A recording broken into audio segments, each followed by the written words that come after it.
let's talk about some some high control religious organization tactics and characteristics, things that make you go, hmm. Funny story. Amanda and I went to a podcast convention. We were staying in a hotel and we had spent the whole day roaming around this conference, talking to people and talking about launching a new podcast. And people were asking us about our toxic church culture story that we had just told on another podcast, but we were wanting to get away from on that podcast because it was really following our business. And so at this conference is when we really decided we were going to do a second podcast, and it was going to be this one. And we are exhausted. We're tired. We're laying down in our separate beds, in a hotel room. And we had met an amazing podcaster, Amy Fritz, and she does the Untangled podcast. And she also talks about toxic church culture. And she has a very unique story about her and her husband's experience in the Dave Ramsey organization. And so you and I went and found those episodes and started listening. And up until we were binge listening. Yeah. And so, it is like 10, 11 o'clock at night, and we're like drifting off to sleep listening to this podcast because we just couldn't wait to start listening to what she had to say. And she says in her podcast, high control religious organization. And you and I both went, what? Because up until now, we had made jokes, like just real satire jokes about we were in a cult. Like, we never meant it. At this point. Real smart assy, like, we're in a cult, we drank the Kool-Aid. Never in a million years at this point meant it in any way, shape, or form other than we both grew up during the time of like Hail Bob cults and whatever. And, it's dark, sassy humor. Okay. But she said high control religious organization. And we both were like, is that like the politically correct term for a cult? So what did we do? We went to our friend Google. It's 11 o'clock at night, and we're like Googling what is the difference between a high control religious organization and a cult. And we came across this podcast, which was called Mormon Stories, is the name of the podcast. Yep. And I found an episode of theirs that was talking about a book called Recovering Agency. And the gentleman that put together this podcast had a 34 question quiz that you could take to see if you were in a cult. The funniest part about this to me is that we listened to the podcast. And I would hit pause and have to go back 30 seconds. And then at one point, I lost the podcast and had to go back and find where we were at. And, it's hilarious because if I had just looked in the notes of the podcast, there's a PowerPoint slide presentation of the entire quiz and all the instructions. And how to score the quiz. And nope, we listened and I hit pause on the podcast. But their quiz is set up. He has this quiz. It's got, in the book, there's 31 different traits, and his quiz is 34 because there's a couple that he added in his experience that he felt like needed to be there. Mm-hmm. And he asked you to rate the questions from it's a 1, a 2, or a 3. 3 being this always happened, or this was, this, however, it was always. 2, I think it was 0 was this never ever happened. Yeah. 1 was it happened maybe once my whole time. 2 was sometimes, and 3 was always. Yeah. I think that was the story. Something like that. And then and you and I took this quiz a little differently. For you were I may or may not have known that these things were going on, or I could definitely see it now looking back. but it never actually happened to me. So you would give it a Yeah. lower score. And you definitely Mhm. rated it like, okay, maybe I experienced that once, so you give it a low score versus, oh, this happened to me personally all the time. And I Mhm. rated the test based on like it never happened. If I thought like it never happened versus I rated it on like the severity. And not every question, I noticed that you and I we followed the script for how to take the quiz very true to form Mhm. until there was a question that we went, I don't know how like it didn't quite fit. Like we had to come up with, and Yeah. that's where we would come up with our different um where you were like, did that happen? I think it happened to people, but it didn't happen to me. And I was like, did that happen? Sometimes, but not a lot, or it wasn't like the MO of the church, like it wasn't prevalent. So Yeah. I did it on that way. You did on that way. And you ended up that when we did the score, if you got an 80% or higher, you were in a cult. And your score was 88%. Yep. My score was 92%. And we went, Yep. holy cow, we really were in a cult. Holy crap, we were in a cult. Yeah. So just know that if you have stumbled upon us, or if you are a listener of our podcast and you've jumped on our Patreon, uh, we are going to link this quiz in our show notes.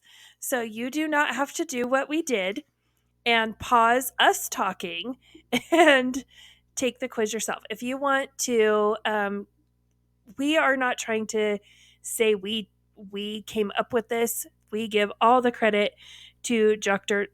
John Dellon, Jonathan Strader, and Luna Lindsay Corbden. They are the ones who did the podcast. They are the ones who wrote the book. They are the ones who, those are the people we found. And so we are just sharing the information. That is one of the reasons why we chose not to put this behind a paywall, because, first of all, it's not our stuff. So we're not going to make you pay for stuff that's not our stuff. But then also, we know what it felt like to take this quiz and listen to these things and come to these realizations. If this can help you, we want to offer you this tool in order to help you on your journey of healing from toxic church Yeah, and culture. we did a lot of, I mean, not just that night, but trying to find this again when we were like, oh my goodness, we got to do this episode. Oh, But yeah. there's a lot of like 3 characteristics, 5 characteristics, 10 things that'll tell you you're in a cult or what a cult is or what a high control religion is. There's a lot of information out there. This was the most conclusive, comprehensive gathering of information that was done in a way to help people and to give you Yeah. full understanding. Like this wasn't just like, some random person on TikTok who's like, I think I was in a cult and here's 3 reasons why. I mean, you can just weed through all of that, but we did that for you. And that's why this is the information that we're putting Yeah. forward. All right. Yeah.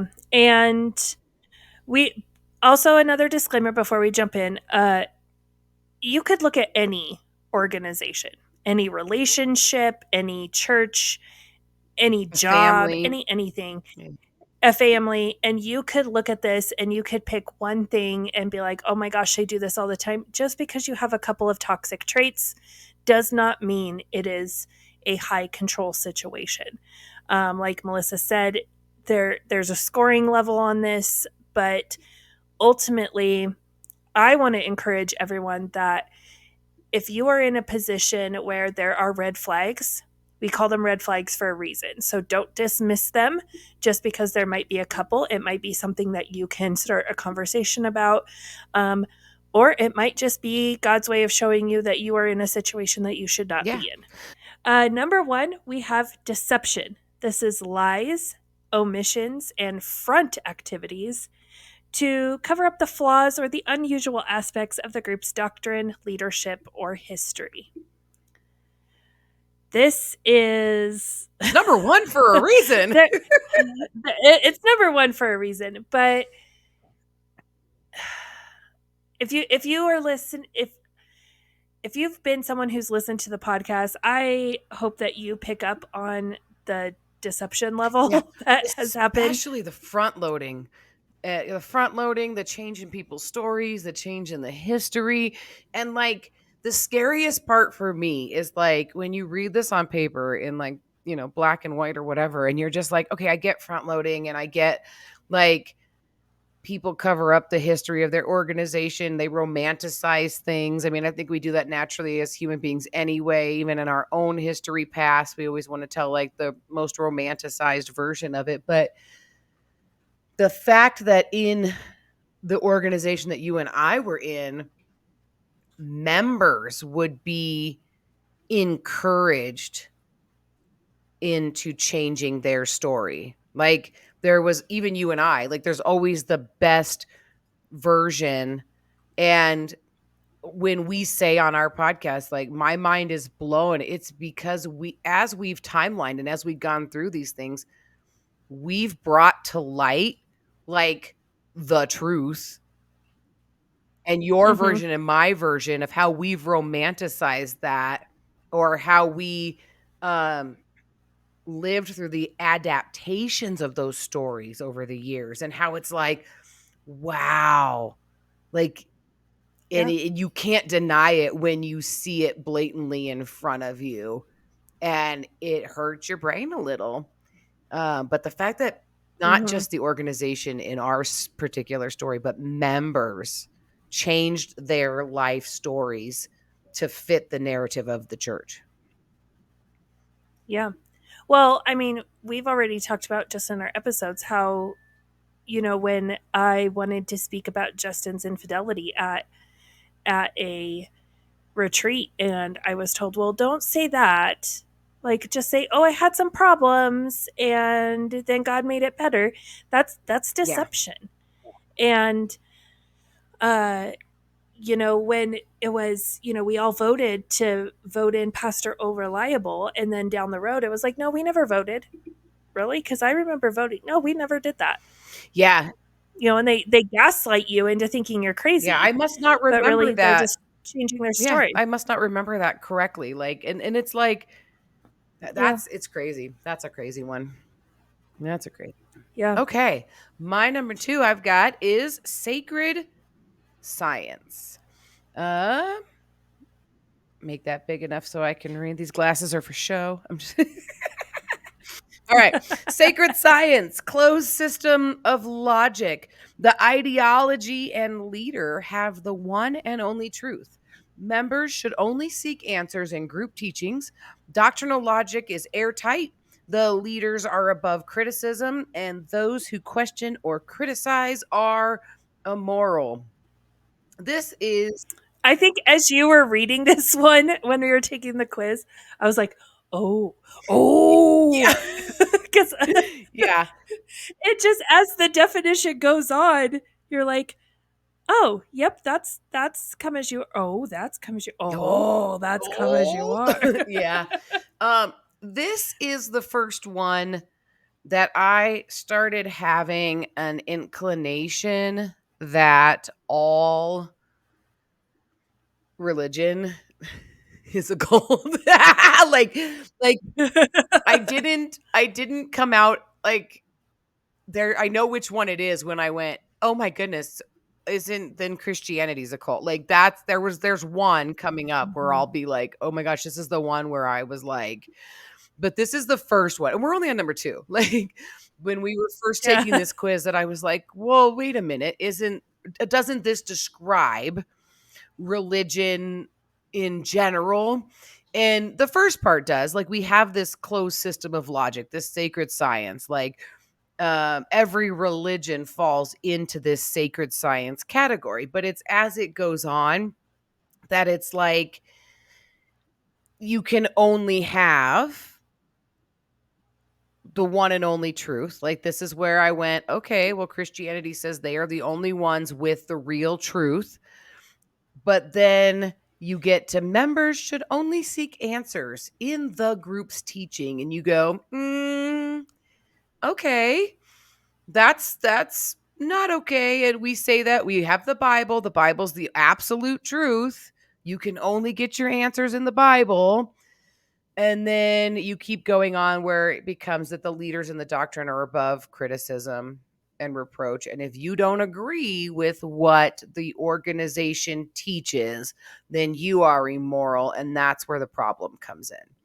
And that's where you find that it's not Yeah. all of religion that is a cult, but this definitely takes you into what we experienced at Come As You Are, that if you criticized or you didn't agree, yeah, and you were really like, this is a big one, I think, especially for Pastor Tom, that he could only argue with you the black and white words on the page Bible and Master Life, and anything outside of that, you were discouraged. Don't read. Like, you were discouraged. Well, and he would even, someone would be like, "Oh, I got this great study Bible." Why would you want to know what someone else has to say about God? Yeah. Why wouldn't you just read the Bible and hear, like, you couldn't even have a study Yeah. Bible? Like, this guy says in my notes, it says this. Well, that's a human being. That's not, yeah.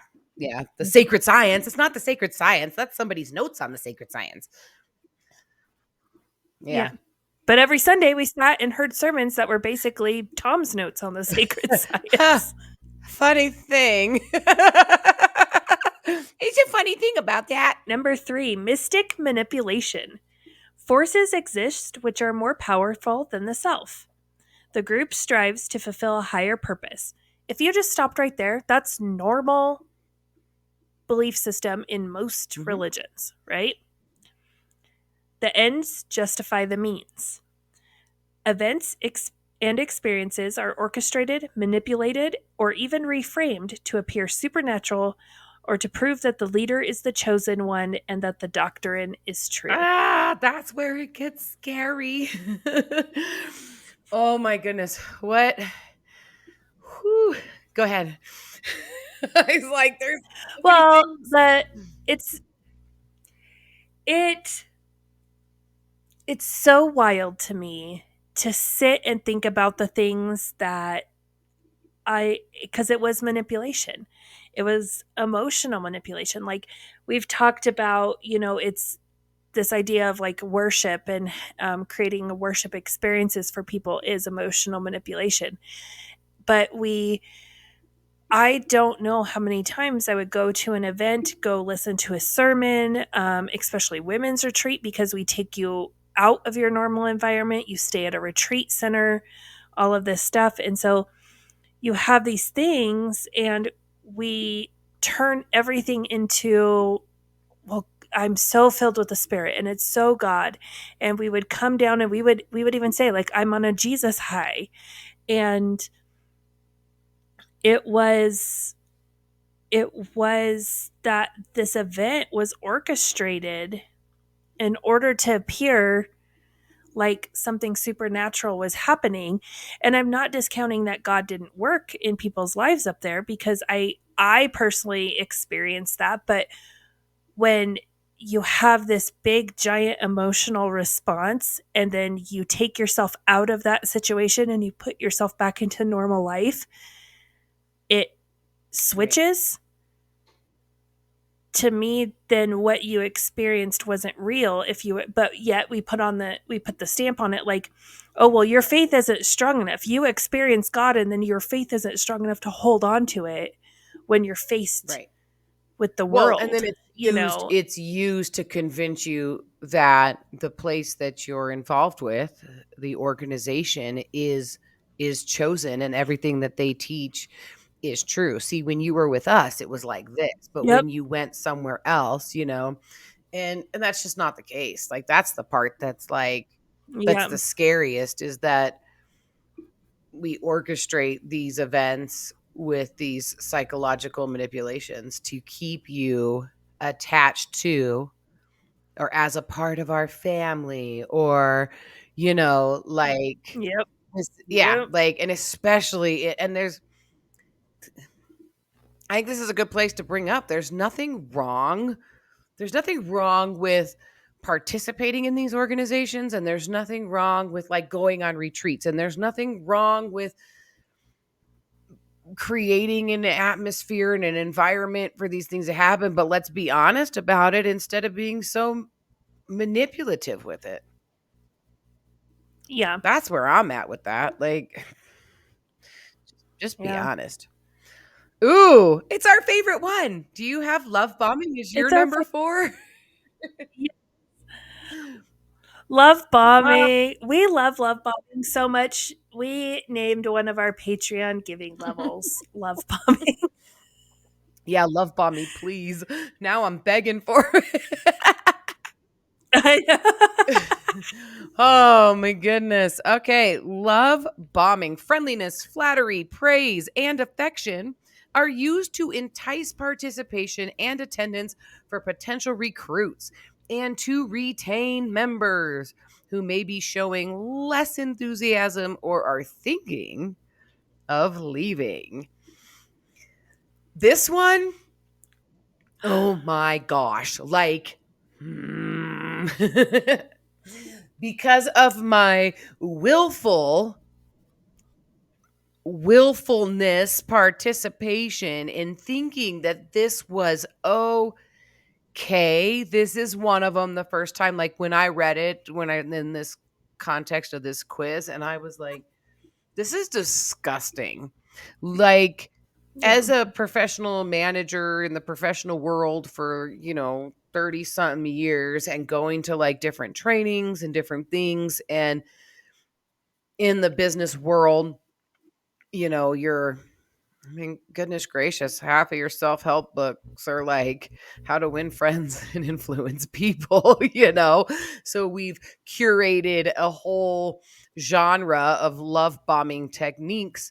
But being in customer service my entire life, like a lot of this is just normal. Like over the years of being in hospitality, I have perfected how to love bomb people, not to use it in a manipulative way, but in the event of customer service. And so when at Come As You Are, this doctrine, I mean, it really was a doctrine. Like, I don't even know if that's like, I know that's not the right word, but it's the best word that I have to really be like, you and I both experienced being love bombed, but you and I also experienced being trained and being manipulated as love bombers.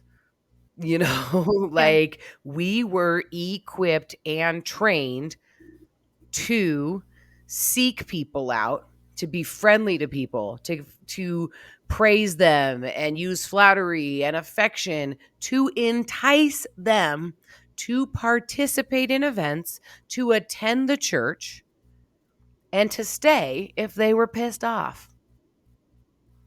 Yep. We use the, it's good hospitality, we're just loving people. We use all of these excuses. But when it comes down to it, like I went to conferences and learned how to emotionally manipulate people. Yeah. And that's what it was. Is it was emotional manipulation. And I to the point where I would be given a list of names for the week, and these are the people you have to befriend. I was told who to be friends with. I was told who to hang out with after church. I was told all of these things because these are the people they're either not all in or they are thinking of Right, but leaving. you weren't told One of the that big way. You were told in a way like because if they had said to you, "I need you to go and manipulate these people to stay," you wouldn't have nobody would do that.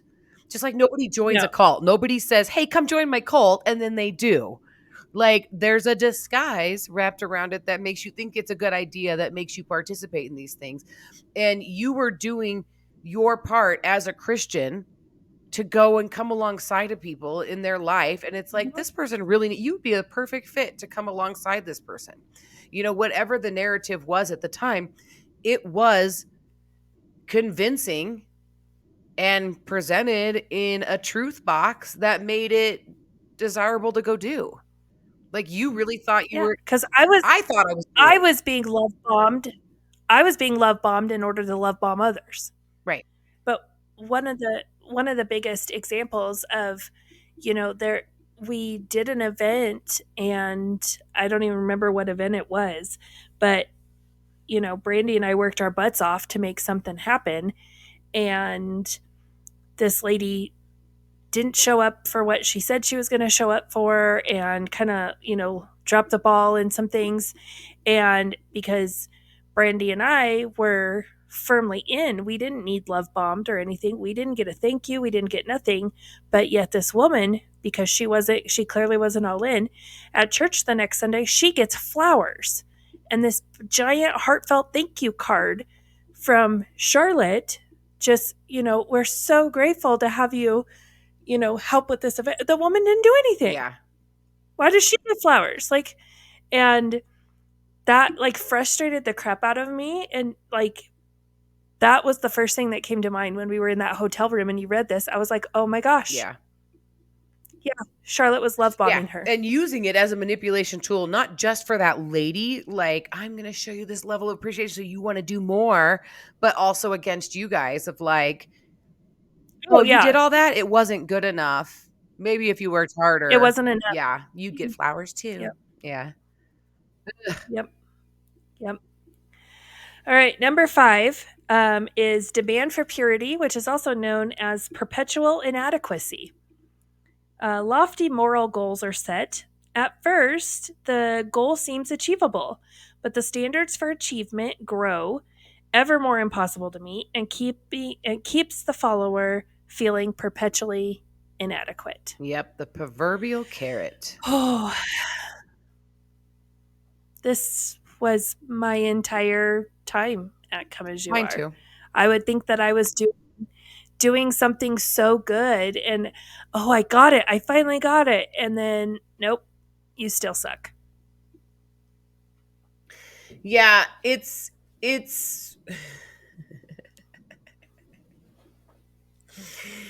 so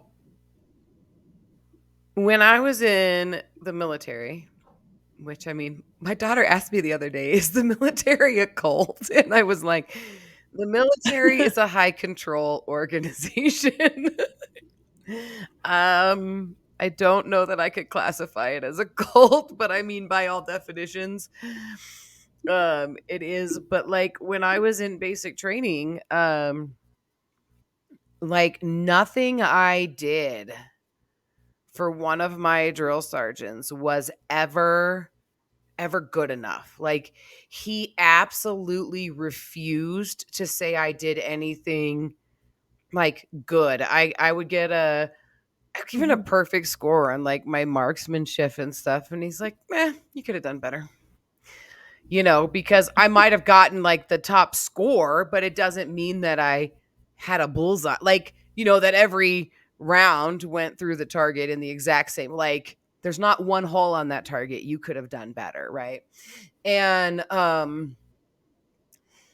the last day of basic training, he called me into his office and he said, I have a list of soldiers that when they showed up on the first day, I thought they were going to cry within the first week and go home. And my name was on that list. And it really pissed him off that I succeeded at everything that I did, because when I graduated from basic training, I graduated with perfect numbers. I had gotten an accommodation from the post command general. Like I was like the military and me with my ADHD was like a perfect combination. But that experience of I worked harder, like he really set me up. Like I'm just some young 18-year-old kid, but like Mhm. he had my number. He knew that I was going to work harder and I was going to train harder and I was going to do more, because I really just it became a battle between us. I wanted him to say good job, and he didn't until the very last day when he's like, I put you on my list to drop out in the first week. Um I had the exact same experience with Pastor Tom. Like he had my number. he knew that I wanted nothing more than for my dad in my lifetime to say that I did a good job and he was proud of me. And Tom manipulated that. And there Yep. was nothing that I could do like that was good enough for him. And I constantly was striving and striving to do that. And even if I got close, I mean, it's the exact same story. Like he would be like, there's always somebody who could do it better. And he would Mhm. use, it's funny, you talk about how he used his daughter to tell you that you were like her, and he used his daughter against me, that I was Mhm. never good enough and I was never as good as her. And I ate that up. Like my entire Yep, me too. time at Come As You Are was like striving to be good enough. Like, and we've talked about this, go listen to our episode on, the summer of insanity. And, my transition onto the worship team, that was such a big part of my story and is going to be such a big part of my story coming up. Go and listen to those episodes. You'll hear this demand for purity in my story, like from this point on, because like Pastor Tom set out an email of like when we were transitioning on the worship team of like what the perfect worship leader is for Come As You Are. And I did everything in Mhm. my power. I memorized that list. I did it all. I morphed myself into the perfect Come As You Are worship leader. And then was always It still didn't never good good enough. enough. Never good enough. I was only the worship leader because there wasn't anyone better. And the second somebody better would come along, I would be forced to sit down and shut up. Yeah. Yep. Oh, this is an awful one. Ooh, sorry, I didn't mean to take up that much time. Go for Yeah. it. Dispensation of existence. Ooh. The individual's literal or figurative existence is threatened as a consequence for impurity, doubt, or leaving the group. Life, the eternal soul, self esteem, all are, even one's sense of being good and one's identity, all hang in the balance. Yep, this is the next one that I So, was like, oh, all religions are cults. because if you look at it, yes, there's a level of religion Yeah, in there. Helen Brimfire. But when you look at it of, are we using that against people?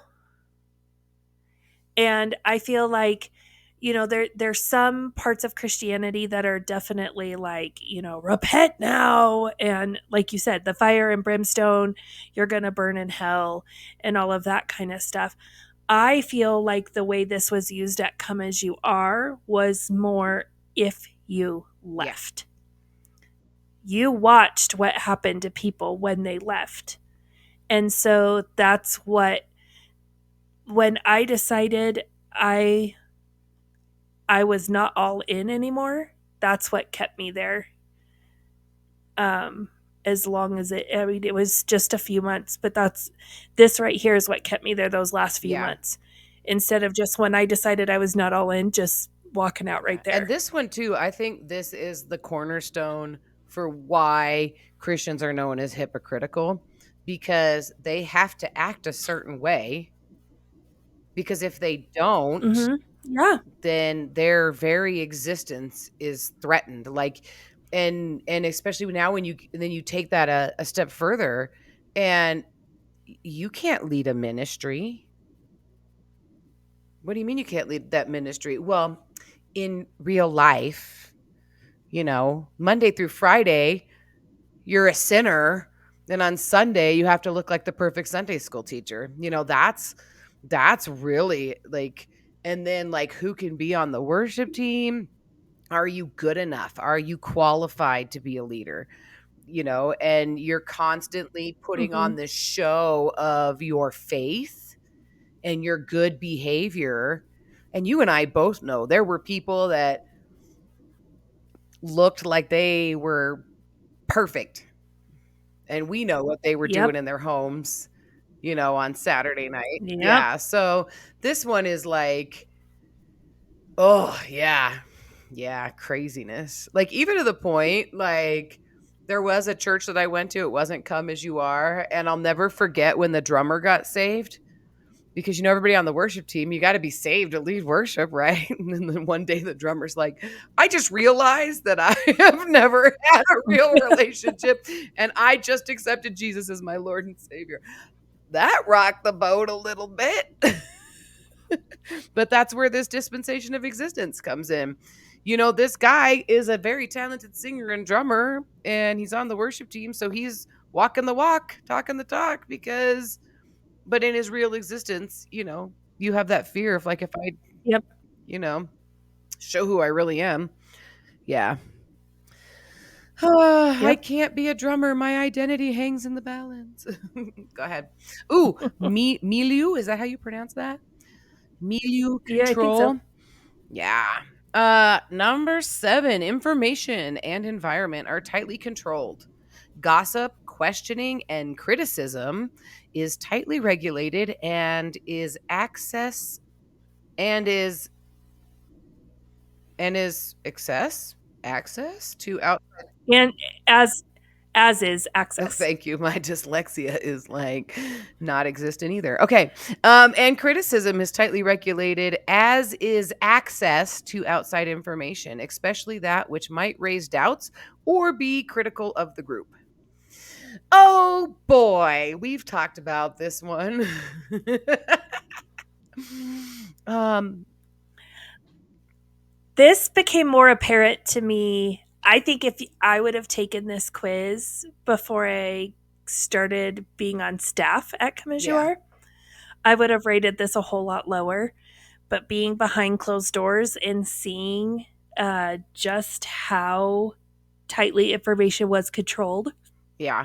For me, it, the fact that I hid 90% of the things that I read and yep. researched, Hmm. and like, I'm not a different person today than I was, as far as like the things I like to read, the things I like to study, the rabbit holes I like to go down. It's just during the time at Come As You Are, I didn't talk about that stuff. Well, that's a huge part of who I am. That's a huge part of Yeah. me that I was not allowed to talk about. Like, how many people don't know me, and that these are the things that I love to do, because I couldn't talk about it because I like to read things that didn't coincide with the teachings that Come As You Are. Yeah. Or when someone would praise something outside of Come As You Mhm. Are. So, oh, I heard this great message, or I read this great book, or we were traveling and I went to this church and they did this and this and this. You would always have to hear then why Tom and why Come As You Are were Right. better. And so what you did is you were like, I was reading the Bible and I feel like it's saying this. But the truth is, you listen to some other pastor's sermon and he was like, this is what it's saying. And you're like, oh, that makes so much sense. So then you would have Yeah. confidence to bring it up, but you would present it in a way like Hmm. you thought of it or God showed it to you. You would never mention that you got it from Yeah. somewhere else. Like, and that's where, like, that this was a manipulation tactic. Like, this was a high control tactic because you felt the pressure to perform in another different way. Yep. Number 8, destabilizing the self. Barriers are torn down that would otherwise prevent acceptance of the new beliefs. This includes those who have already been destabilized by life situations. This includes the indoctrination of children or anyone who has not yet formed a sense of self. This is the premise of our origin story Yeah. episodes. This is the stuff that when you leave, you feel stupid. Why did I fall for it? Why did I stay for so long? Because of the destabilization of yourself. They saw that you could be preyed upon, so they preyed upon Right. you. Well, you said it really the best in our episode about the summer of insanity when you said that the church was known, like it set itself up to be known as the church for the hurting, for the unchurched, for Mhm. people who have been hurt by other churches. People who are unchurched go through difficult things, just like people who go to church. But people who don't go to church or don't have a spiritual type background, they have nothing to grasp onto to stabilize themselves, like God or Jesus or the church or this, what looks like a stable environment. And so people who are in chaos and are struggling, well, people who've been hurt by other churches, come here. You're Mhm. hurting. The system is designed to prey upon you. And Yeah. there's statistics of like people who have circumstances in their lives that are destabilizing, like deaths in families, like things that you think of, like bad things happen in your life and you're seeking and you're searching something to bring comfort to.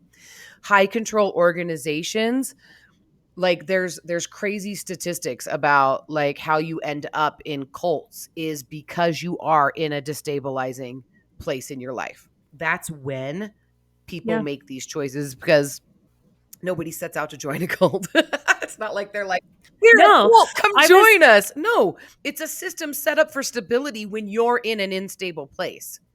And just the fact yeah. that Come As You Are was the church for the lost and the hurting. Come to our family. We'll take care of you.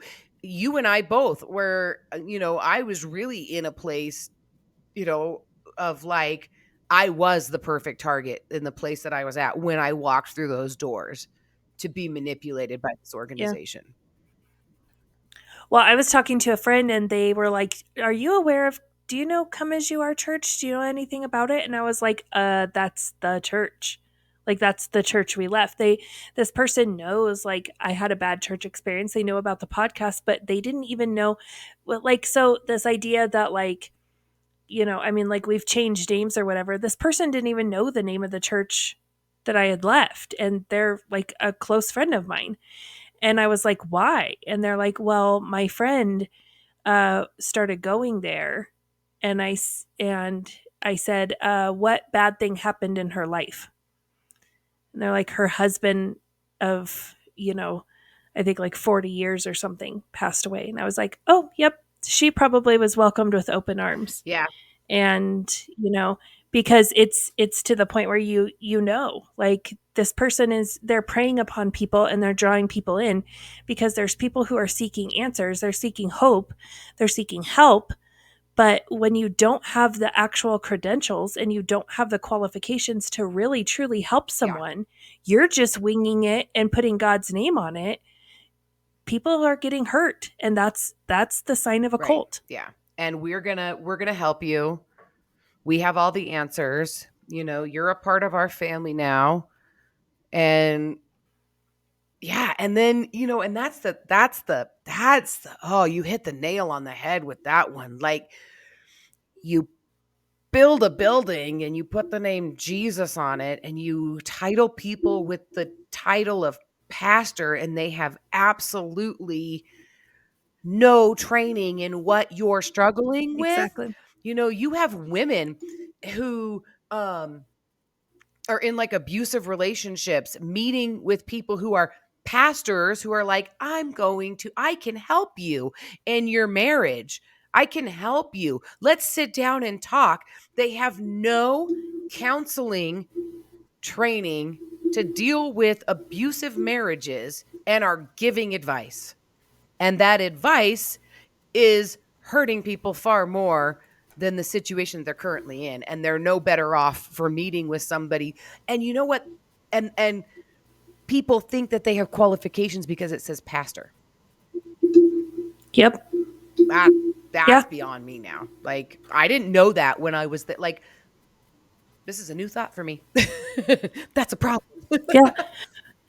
But that leads into the next one, which is creating a dependency. It's the member comes to depend on the group for physical, emotional, social, spiritual, and other needs. The member has a high stake in continuing to stay loyal to the Right. group. We've talked about And so, the just to continue what I was saying on the last one, though, we've talked about the anti-psychology, the anti-therapy, the yep, anti-counseling stance that Come As You Are took. And this is it right here. You are dependent on us for your answers. The answers are in this magic book that we have, the Bible, and only I understand it. And I say that, and it's like, not that Pastor Tom ever stood up and said, I'm the only one who can understand the Bible. No, you can understand it too. But as soon as you didn't understand it the way Pastor Tom understood it, you were wrong. And you were yeah, shamed for being exactly. wrong. And so Mhm. you became dependent on Tom for your biblical understanding. Yeah. This is like what we mean when we were talking about in our podcast where we joke and say we were drinking the Kool-Aid. This is exactly what this was we were becoming dependent when we drank the Kool-Aid, and then when we shared the Kool-Aid with others, we were making them dependent upon the Right. church. You need And money, come to you the get to the church. point You where need a job, get that job from somebody in the church. You need food, come to the church. The church will help you. You need spiritual teaching, you come to the church. You need physical healing, come to the church. you know, well, or go but see a even like Christian you doctor. need friends. Yeah. You need friends. Yeah. You have to come to the church if you are lonely, if you're I share my story of being a stay-at-home mom with littles. Like, that is a very isolating place to be. Like, I was dependent upon that church, and we've had people reach out to us that were like hurt by the church, and they were like, I was so dependent, and mom's group was all I had in my life. It's all any of us had because we were so dependent on that building. Right. Well, and you and I have talked about um like, why was everything you needed to do, why was it always had to be like church approved? Yeah. And you weren't allowed to, like, if you had and even like you talk about the friends, like you were told who to be friends with and not friends with, and it was preached at the church that like women can't be friends with each other because it always ends up bad. It always leads to Yeah, gossip. and so you would be like, anything you needed or wanted to do had to come at the church, and then the church would use the guise of God providing these things as like you really being dependent on God, which you're supposed to be. So the logic is there, because if you're only worshiping God, but then the church secretly puts itself in that place. And now you're dependent on Hmm. this church as opposed to really being dependent on God. And really, the way we saw it at Come As You Are, from my backstage perspective, 90% of the things that God got credit for were really Pastor Tom making it happen. Yep. Yeah. Well, and 90% of the things of that were really someone else made it happen and Tom just took credit for it. Yeah. Well, and even if you like, and that's the thing, like, and that's how it becomes culterific, is because cultastic is because it's not like Tom would be like, look what I did. Tom would say, look what God did. Mhm. But Yep. really, Tom did it. And so that's the manipulation. You believed it was God. Mhm. So you're stuck because it's the place Yep. where God is at.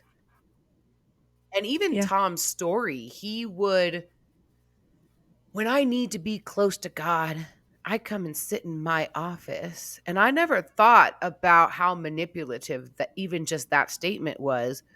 But he was telling you that you go to Come As You Are when you want to be close to God through that. Yeah. or when he was struggling, he would tell stories like, I was having a bad day, so I came over to the sanctuary and I was just playing my guitar and playing music. And I mean, there were times where we could not go into the main building. You can't go in there. Tom's in the sanctuary. He's having a bad day. Like, so in the office, it was off limits. But you're right. It's that when you stand on stage and you say it from the pulpit, it creates this like, oh, even the pastor, this is where he gets filled. I have to come leave here my to be house and filled. find a special place to come and meet with God at. Oh, come as you are. Come as you are. Yep. That brings up so much because I know people who like were, you know, doing ministry and stuff, so they had keys, and like that was, me and my husband got in a fight, so I just went into the church in the middle of the night and just sat in the sanctuary and prayed. Like it, and that's not even I you. Like know. I can think of 3 other women who had said that to This me. kid, this kid. I even would Yeah. go and put in my hours of worship practice outside of worship team, you know, and I was allowed to do that and I Mhm. had access. And it was that same thing. I was following suit. I have to come here, and I can turn on the sound Yeah. system and I can just worship and fill this room with the worship. I mean, it's yeah. Yeah, I wasn't the only one. Yeah. That building was getting used a lot. And it's funny no one ever ran into each I other. know. Yeah. At least the husbands were being jerks on alternating nights, so the wives didn't have to run into each other. Well, and if they did, then there were times you'd run into people. You would run into Oh. people sometimes. I got some stories, but that's another episode. Oh, it's our favorite black and white thing. I said that with the last one. This is my favorite. This is my favorite cult trait. Black and white thinking. Oh my goodness, the science and research though that is coming out on duality and black and white thinking and the dangers of it these days. I highly recommend diving down a rabbit trail on your own time. Black and white thinking, a broad spectrums of thought and morality become reduced down to 2 options. For example, good versus evil, love versus hate, weak versus strong, and humble versus proud. I always thought that I was made to feel like I was wrong in my marriage because I am not naturally a black and white thinker. Now that I think about it, and now that I just said that, in my childhood, my dad is a very black and white thinker, and I Mhm. shared this in one of my origin episodes that he called me nonlinear. My dad was an engineer. Everything was there was a logical explanation and reason for everything. And he was naturally had a bent towards black and white thinking. And he did struggle to think outside of that, where I have a natural bent to not black and white thinking. And I struggle to see things black and white. And in my marriage, I was criticized and put down and really verbally and emotionally abused because I don't think in a black and white way. And I think Tom does, Oh and yeah. I think Froggy Oh yeah, does. absolutely. Yeah. Yeah, Froggy And and Tom and definitely have that natural bent towards the logical side of thinking and thinking very black and white. yeah. Yeah. And I think that's what made their manipulation tactics um so just so deep against Because you people, can't refute them. 'Em, because they're the logical. amount of You can't refute them. 'Em, they're logical. well, and the amount of mental gymnastics that they had to do to justify their crappy behavior, like it just solidified the fact that they were right and Right. you were wrong. Well, and even, like, the black and white thinking, that black and white thinking is right and any other thinking is wrong, is black and white thinking. Ooh, some Yeah. circular reasoning on black and white thinking, I love it. Yeah. So there's a version of black and white thinking. This is the next one is us Yeah. versus them. And so this is one of those ones, like you said, that it was added on. So this is a version of black and white thinking, but this is outsiders, ex members, those who are critical of the group are dehumanized. They're labeled as apostates, evil, vile, vicious. They are hateful, prideful, blinded, deceived, etc., etc. All of the things that have been said of us since leaving. Um, there is a persecution complex that develops where reasonable criticism is reframed as attack. I think Tom believes he is the most persecuted human in Yeah. America. Well, and you and I have had conversations where like, I think I said to you one day, I was like, why is it that there are millions and millions of Christians in the world all doing what God has called them to do? But the moment you attend Come As You Are, if you leave, now all of a sudden you can never, ever be a good Mhm. Christian ever again. Like, Unless Tom sends like you. yeah, unless, yeah, Unless exactly. Tom sends Yeah. you and gives you permission. Yeah. And so, But you have to like physically move away to make that right. happen. Like,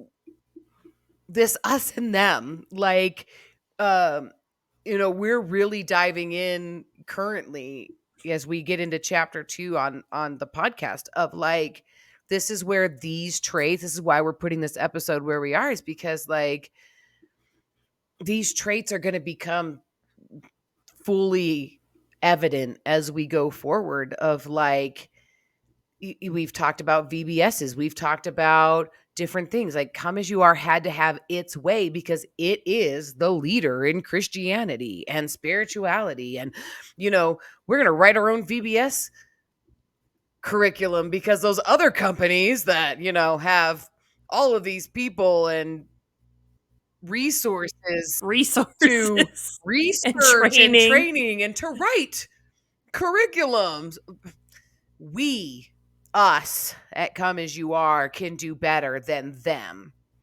Like, oh, we are just diving into this one. Yep. Whew. Ooh, do you have elitism next? Yes. Okay. Elitism. The members of the group, elitism, the members of the group are chosen people, exalted, righteous. Members are made to feel special when compared to outsiders. And as you can guess, this is one that I went, that is religion. uh we liked this one so much. This is like if you were our top tier giver on Patreon, we named that tier elitism because what's the best part of being in a cult? You get all the best things This and you are the this best. is probably one of the number one tactics that when we watched the LuLaRoe Yes. documentary, Yes. when you really start to get into like hierarchies and business structures. And I'm sorry, but it's not just Come As You Are, but I talk to a lot of people who've had a lot of churches that they've gone to, and they use a word called inner circle. Like, Yeah. everybody knows, and even the church that I went to before Come As You Are, I had asked somebody to attend with me, and she was like, I don't particularly care for it because there's an in crowd. And I'm like, what do you mean there's an in crowd? She goes, and I'm like, she's like, well, you're in it, so you don't see it, and it's like, gosh, that is elitism. And you hit Yep. the nail on the head earlier too. I don't know why I keep saying that. Hold on. You mentioned before we started this that like there's going to be things that you see in any organization that you participate in. There's these characteristics. They're not always used toxically. And so you could Yeah. experience, I mean, this is just where I would get on my soapbox and talk about churches being social clubs. There's elitism in club baseball. There's elitism in your workplace. There's elitism everywhere there's a hierarchy. There's elitism in Yeah. families. Like my great grandma, bless her heart, when that woman was alive, she had shelves, and the the more she liked a grandchild or great grandchild, the higher on the shelf your picture was, because she had everyone's pictures framed. I've heard of this And happening in so families. Oh my gosh. yeah, yeah, yeah. So, like, the higher on the shelf you were, the more, like, grandma liked you. I wrote my grandma letters. Like, me and my great grandma were pen pals, and we wrote letters back and forth, and we would call each other on the phone and talk. And so, my photo was on top of the television next to the picture of John Elway, because she loved John Elway You and and she John loved the Elway. Denver Broncos. I was the Hmm. elite, You know how some and people say, before like, she's next to God. Amanda was next to John yes, Elway. I was next to John Elway, Same thing. and before she passed away, she was I don't know what my cousin did, but one of my cousins did something that made her so mad. She packed up all of her pictures and mailed them back to her. So she wasn't even on the shelf anymore. That's not okay. Yeah. Yeah. Like I loved my grandma. I loved her so deeply, but like yeah, there was some elitism I there. have nothing else to say on elitism. That sums it up right there. Oh It goodness. it doesn't get any better than that. Number 13. Doctrine over self. The individual is subordinate to the group, to the leader, and to the teachings. When personal desires, goals, or values conflict with the group's, they are labeled as selfish or immoral. Oh, where do we start? And this is why, women couldn't work outside the home unless your husband asked you to. This is, I mean, there's so many this was so much. This is why I hated myself. Like, this is why I was so depressed for all of those years, Yeah. because I was convinced that everything I did was selfish, and there was no way I could be a good enough person, and I was a terrible mom. And Yeah, yeah. this is how women are dehumanized in Christianity. I mean, this is one that definitely, I'm sorry, but Christianity, you got it wrong. And Yeah. how women's identity is so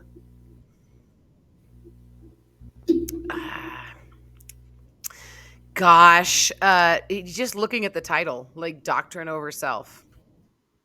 For women, this is a big one. And this is not a church issue. This is a world issue. But especially when you get into Christianity, of there's doctrine that women's identity is being lowered Hmm. over, the doctrine is over your identity as a woman. And but personally, into like Come As You Are, everybody was subordinate and Come As You Are to the individual Hmm. of, you know, Pastor Tom and his doctrine and his teachings and his goals and his values. And if you conflicted with that, what the hell's wrong with you? Yep. Yep. And I think that leads into the next one, which is social pressure. There's a social acceptance and rejection that are used to reward or punish. A member becomes driven by their desire to conform. We really talked about this in our episode on pulpit Hmm. shaming. Oh, yeah. Like, this was Tom's MO Right. 100%. And you get into like the number one, we were talking about deception, how history of the church or people's stories would be, morphed. But those stories would then be used to either manipulate you to behave in one way or another, for better or for worse. Like, even to the Yeah. point, like, we were 2 years from leaving Come As You Are when we found this quiz. Yeah. And the fact that you and I have had experiences and run-ins with people who have had experiences and run-ins with Come As You Are that prove these Mhm. things. Like, we joked, like we said, we were joking, like it's just off the hand comment that we're in a cult. We took a quiz. Turns out we were in a cult. Sorry, high control religious organization. And Brandy, she's gonna tell her story, but like she got a phone call from the children's director, somebody who was a children's director, current in their operation. Like, this is recent. She gets a phone call from this children's ministry director asking her how she did it all. Because the narrative Mhm. at Come As You Are is that Brandy single handedly was this amazing, like, she was a mom, she's raised a kid, she ran children's ministry. We sent her off to go dive into another church and be their amazing children's, you know, ministry leader. And this poor woman who's trying to be a children's ministry director is having this story of Brandy being used against her. Brandy lives in another state. She doesn't even go there. And this social pressure and these narratives are being used against this Mhm. woman. And it's probably not just Brandy's story, but this is just an example of how this social pressure works. That this woman calls Brandy and is like, "Oh my God, how did you do it all? How are you doing it? You're at some mega church now being a children's minister. How are you doing it?" And Brandy's like, I didn't, number one. And number two, I'm not. Yeah, it was a team effort, and I have not been to church since I left I was sick. I was killing because myself over it, and it wasn't a good thing that I was doing. And I currently haven't even stepped in a foot in a church since I left. There's your truth. yeah. But this poor woman, is being manipulated and preyed upon to be all that she can be for that proverbial carrot that keeps moving. And Yep. gosh, and then this is really where the willful ignorance really starts to come in, because Mhm. the whole group starts to manipulate each other through Mhm. the way that we act and behave and stories that we tell. And, well, this worked for me. Like, blah, blah. Okay. Yeah. Sorry. I could go on a rant on all of these, but I'll try not to. Number 15, belief follows behavior. Action generates the associated beliefs. Groups encourage members to follow the group's teaching in order to gain more belief. Focus on proselytizing and missionary work promotes the belief in the member as well as the investigator. So this is very much, we are. I think every religion has people that go out and share about their religion, and you have what's the best way of sharing something is word of mouth, like so there's that, but this is that, like, uh this is the mentality of like fake it till you make it. There were times even Tom would say that sometimes you don't feel like believing right now, and that's fine. Sometimes you just have to fake it till you make it, and if you act like you believe, eventually you will Right. Well, believe. I think this is Hey, why. preach that from the stage. Yeah, and I think this is why so many religions have so many disciplines, like spiritual disciplines. If you do these Mm-hmm. things, because God's promises are true, you just do these things, and your belief will then come. I mean, this is a very faith-based, tactic and characteristic when it's used in a way of like, where I see this happening is when it's that question, like, God, are you real? Like, God, I need you to show up. God, I need you to be real. That's a very hard question to Mm-hmm. ask, especially in a high control organization, because the things you're seeing are facades. Like, so much of it is Yeah. a facade. And you're being asked to believe something that you don't have evidence to believe. And this is where this Yeah. terminology, like blind faith, and something that I've learned over the years is God does not ask you to follow him blindly. We think that for some reason, Mhm. because he's, that's like this invisible, or we can't see him. Those, oh, what's the scripture? Um, Doubting Thomas, right? And like, Yep. blessed are those who believe, who have not seen. That verse Mhm. is used. I'm sorry, but the heavens declare the glory of God. So I'm sorry, God will make himself evident, and be God is evident. God is real. God is active and capable of you not having blind faith. Like, so steer Yeah. clear from, you have to behave a certain way, and through those behaviors will be the evidence for you to have belief. Steer clear of that. Yeah. Things that come to mind when you were talking is like, have you had your quiet time? Why are you not in the Bible? Like, what does your prayer life look like? All of these things are behaviors that you're asking people. If they're struggling with their belief, you ask them to participate in Yeah, behaviors. exactly. Exactly. Yeah. Could I say damned if you do and damned if you don't? No. It has a term. No, exactly. It has a term. It's called double bind. The member is damned if you do and damned if you don't. You must betray the group or betray your own integrity. There's no other way out or through or around.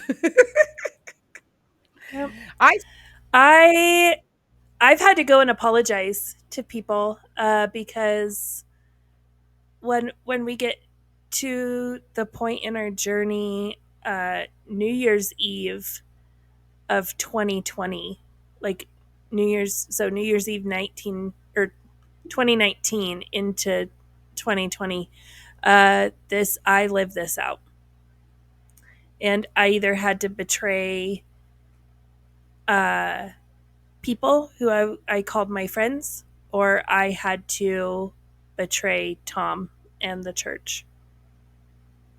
And I chose to stand on the side of Tom.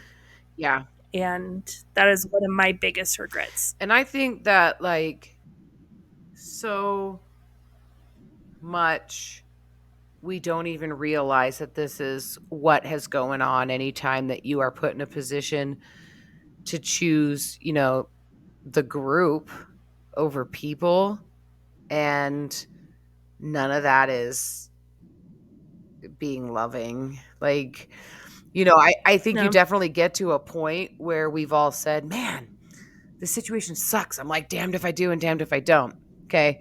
Well, that's a definitely clear indicator that you are experiencing a toxic trait and a toxic Yeah. situation.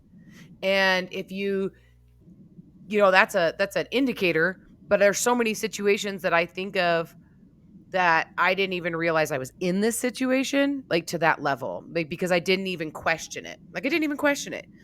But once I Hmm. read this and I understood that that is a toxic characteristic in any situation, like the blips of experiences and things that I'm like, oh yeah, that was that. Oh, that was that. That was that. Like, and these weren't even situations that I was frustrated about enough to say, like recognizing that I was in a double bind. So Yeah. yeah, that's crazy. The whole thing's crazy. Ooh, lived this one. Love this for me. Being married to Pastor Tom's son, Froggy. Oh, how we count the ways. Blame reversal. The leadership group and doctrine are above reproach, and any failed promises or bad situations will always be the fault of the member. Hmm. You don't have enough faith. Oh my goodness. Okay, you go. What do you got like on blame reversal? Because I have like Tom 9 is the years of king being of, married to Mr. Blame Reversal. yeah. Well, that's the thing is Tom is the king of blame reversal, and he taught Prince Froggy exactly how to do it. Because working with Tom, anything that went great, he took credit for. Anything that was terrible, it's all your fault. Even if it was something that was his idea and he wanted to implement, everyone always ruined his Yeah. stuff. Anytime he wanted to start something and people weren't all on board, they ruined it. Again, he is the most persecuted man in America, according to his beliefs. Everyone is out to get him. Um, and yeah, it is. If something fails, it's your fault because there was something wrong with your faith, or you were being too prideful, or you were trying to be controlling, or. There was always an Yeah. or. And this really was all of the narratives. If you think about like the things that I was told about you and the things that you were told about me are all just a stem of this blame reversal, you know? Yep. And yeah, just oh, like when we get into like even outside of Come As You Are, when you get into you didn't have enough faith, you didn't pray enough, you didn't tithe enough, you didn't we're oh, let's take this even bigger into the whole Christian narrative of we are unworthy. Like, oh, you could see roots coming down into this of just like, the Bible is above reproach. And so when you experience failed promises of God, God is perfect. God doesn't fail. So where does that leave you?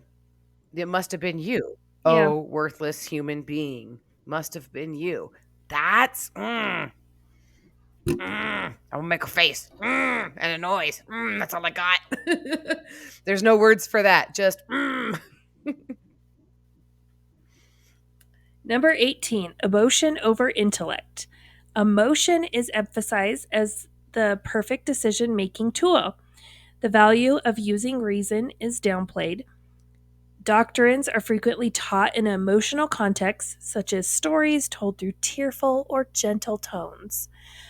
We just saw this with a few weeks ago the Republican rebuttal of the State of the Union address with they took a woman, they put her in a kitchen, and she gave this emotional response to call Christians to action.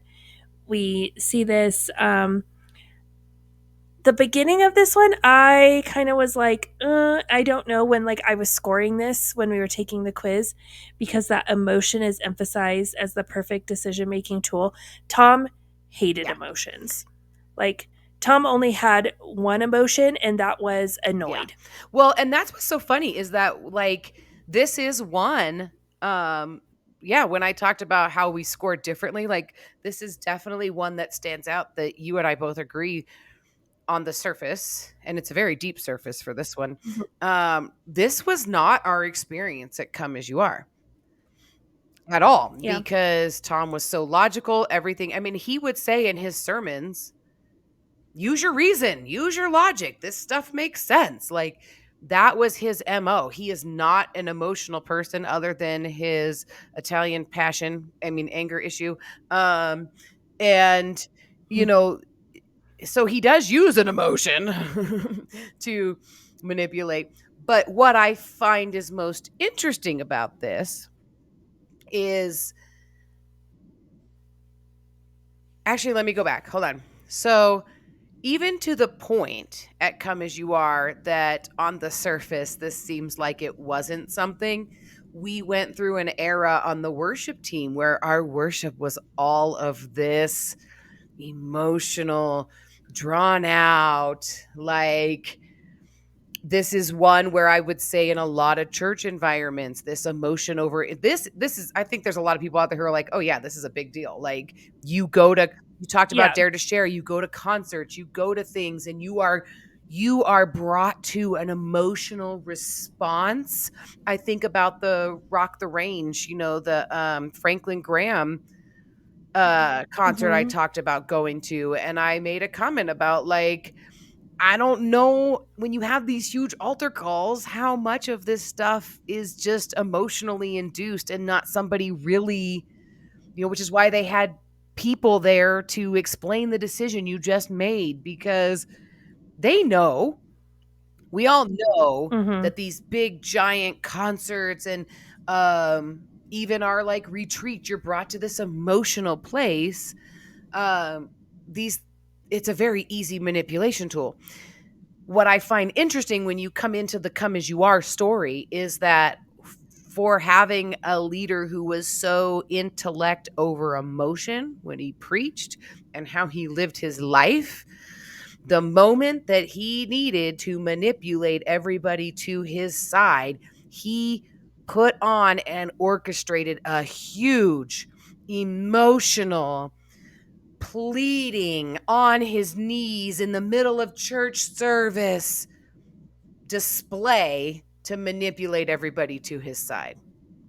So when needed, Yep. Tom was very, very okay with using emotional manipulation. Yep. Number 19, indirect directives. Certain restrictions or demands on behavior are implied rather than expressed. The logical element for a given conclusion are supplied, leaving members to draw conclusions for themselves. Leadership remains innocent of issuing any unseeming teachings. We talk about this a lot in our Summer of Insanity episode because this this is Tom's MO. Like, I'm not going to come out and tell you no. I'm not going to come out and tell you no. I'm not going to come out and say, oh, I don't think that's a great idea. Especially when other people are excited about it. And especially if you use the phrase, God told me so, or I feel God calling me, because we have no ability, no training, no experience to be able to talk someone through something like that and be like, okay, why do you want to do this? Why do you feel called to this? All of that kind of stuff. Okay, that's fine. And Tom would indirectly, he didn't have to tell me what I needed to do. He would give me just enough information I could draw the conclusion I knew what he wanted me Yeah. to do. Just like Charlotte never had to come to me and say, you have to be friends with these three women this week and try to be friends with them and try to, she would give me enough information that I was able to draw the conclusion like, oh, okay, I need to try to be friends with these Right. people. And this one, the groundwork that gets laid for this one of like social pressure and the deception and front loading and all of this, to where, like, that you described exactly what my experience was. I can think of lecture after lecture or conversation after conversation that I was a part of where I left that conversation feeling compelled to take action and do something to help the situation. But when it comes Yep. down to it, Tom himself never said, "Hey, I want you to go and talk to so and so and tell them this." But in the Yeah. conversation, enough was said, like enough was said that any human being would have drawn that conclusion. And Oh, yeah. it's like, and oh gosh, this is another one that, like, in my marriage was so prevalent of, I mean, Tom and Froggy were experts at this indirect directives, and I'm going to give you this most absurd example because it's how absurd this was in our time at Come As You Are. You would go to Tom or Froggy or whatever, and you would say, like, "You said the car was blue." And they'd be like, "No, I didn't." And you'd be like, "Yeah, you did. You told me that the car was blue." And they'd be like, "Did I say the car was blue?" And you'd be like, "No, you told me the car matches the sky." And they'd be like, "Well, then I didn't say the car was blue now, did I?" And Yeah. you'd be like, WTF? Seriously, like, what? Exactly. Like, the sky is blue. The car matches the sky. The car is blue. And they'd be like, but I didn't say the car is blue. And you're just gonna go like this. And then the follow-up question, when did I say the car is blue? On what occasion? Can you name 3? Can you give me a form in triplicate to prove that I did any of this stuff? And that's the part where the leadership remains innocent of issuing any Mhm. unseemingly teachings. And as absurd as the stupid car analogy is, that is how absurd what people do when they use this tactic. Oh, Yeah. Well, because people would come to Tom and be upset. You said this in your sermon. When did I say that? And because then when that would happen, he would yell at me because his office was in the back and I would be sitting up towards the front of the office and his office door would be open and someone would be having a conversation like, you said this in your sermon and I don't really agree with this. Can you explain yourself? And then he'd yell at me, Amanda, find where I said this in the yeah. sermon. And then I would have to pull up the video of it and I would, then they would come out and he'd be like, see, I never said that. Well, you said this. Well, but I never said what you said. I said You this, and just that's not thought. what I'm Yeah, said. you just thought Yeah. you made those inferences yourself. Um Oh my Yep. goodness, thinking about, like, the recordings and stuff, how many times, especially towards the end or in a conversation, because what happened is, like, the reality is that if you stay at Come As You Are long enough, you give up. You quit having Yep. arguments with Tom. You quit having Yep. you try to figure out how to be on his good side and not have an argument, because how many times in your time there did you feel the need, like you wanted to go and pull up cassette tapes and CDs and Facebook posts and YouTube videos to prove, because you're like, I know you said it, but it's so daunting and time Mhm. consuming, you never did. You just let it go and you just give up. But how many times did you want to go and pull Yep. up way past sermons and just be like, I could make an audio reel of the 17,000 times you said this. Yep. Exactly. Exactly. No, how many times? I Number want to know how 20. many times. You're like, Too many to count. Infinity amount of times. Number 20, identification and example. Those who behave correctly or incorrectly are used as examples. Suggested behaviors can be inferred from those stories without direct commandment. Stories can be reframed or just be blatantly untrue. This is pulpit we shaming. talked about this. I was confused on these two. We talked about this with social pressure. So, Yeah. This is pulpit shaming, but then this is also um when I left, I was awful. And we are not doing anything. Amanda is awful. They called a meeting. Uh, they had leaders.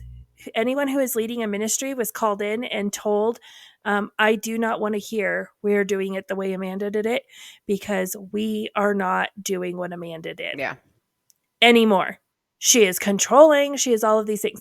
I know this took place because there was someone who was contemplating leaving and she got called into that meeting and I was getting a play-by-play text message of this meeting, so I knew what was being said about me in real time. But then because we've watched this, I've watched this done to me. Someone leaves and they're the most terrible person in the world, and then a year or two down the road, all of a sudden the story is reframed. Yeah. And because he doesn't need you to he doesn't need their behavior to deter you from doing something.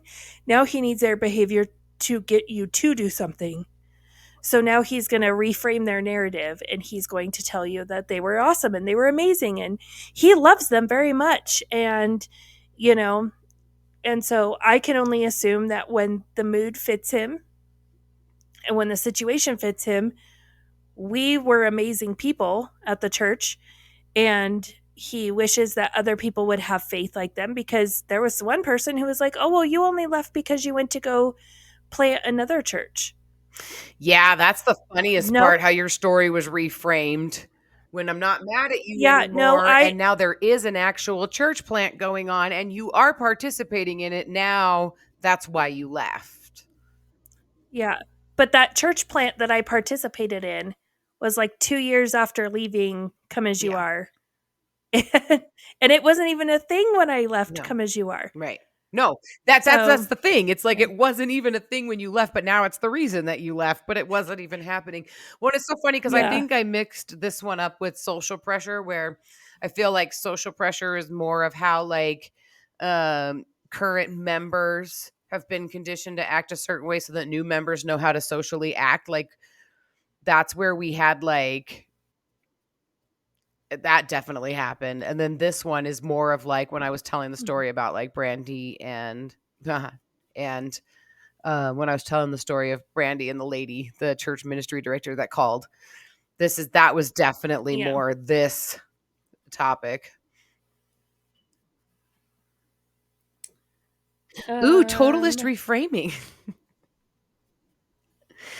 Situations, thoughts, or feelings are reinterpreted in a way that suits the goals of the organization. This is used to continually prove the ideology correct and to squelch doubts and to silence outsiders.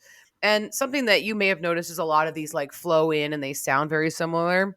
But really, what mhm. you're doing is you're taking a big where we would lump things together, and that's what I really liked about this quiz was that it really pulled apart the individual pieces in a larger toxic problem. And so that's why so many of these sound the same of like or could be, Yeah. you have multiple things that could fall under each of these is just because like we talked about this in deception, but we also talked about this in social pressure and we've talked about this, in the last one, but this happens on its own too and is a part of other issues. Um gosh, the things being reinterpreted in a way that suits the goals of the organization. And this was so big. Just in I think this is what do you got for this one? I've got some things, but I want to make sure I'm on the right Well, track.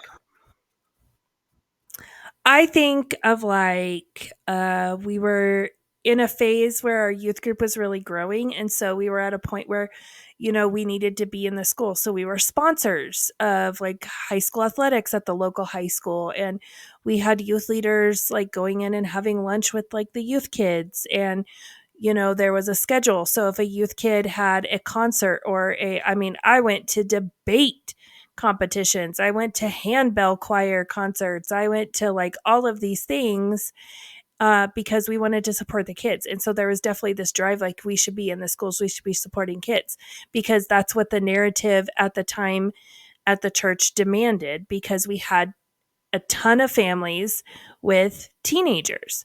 Well, as those families grew and more families came in, all of a sudden we have families with little kids. And so we stopped doing absolutely everything at the high school because it didn't fit the need for the church Right. anymore. We reframed the reality of what our church was about, and we kind of just dropped these kids, these high schoolers and middle schoolers. We just like were completely like, well, it doesn't matter anymore, we're on to something different. And then by the time I was like towards the end of my time at Come As You Are, we were completely 100% anti public school. And those of us whose kids went to public school, we just knew not to talk about it because there was definitely this mindset that like the public school system was evil and you should be homeschooling or private Christian schooling your Right. And children. I feel like that is a very, very good example of this. But also, like, when you get to the end of this definition, and it's like to squelch doubts and to silence outsiders. Like, how many times did we shift what we were doing to maintain what the outside perspective. Mhm. Like everything is a response to criticism in a sense. Like, and only Yep. if it can we still make it work within our narrative, and do we need to change this for appearances? Like, it's again, why do people think that churches and Christians are hypocritical? Well, because that's what they're doing. Ooh, what's next? Yep. Loading the language. Words are loaded with meaning. New words are added, other words are banned or dropped from usage. This affects the ability to think, as well as the ability to communicate comfortably with those outside the group. Every group has their own language. Like even every job, like I walk into a school and I know what IBLP or not IBLP. That's this podcast. That's not. I know what PBIS, and I know All the acronyms. yeah, ESL and IEP, and I know all of these things. I know what they mean because that's the context. So don't misinterpret this.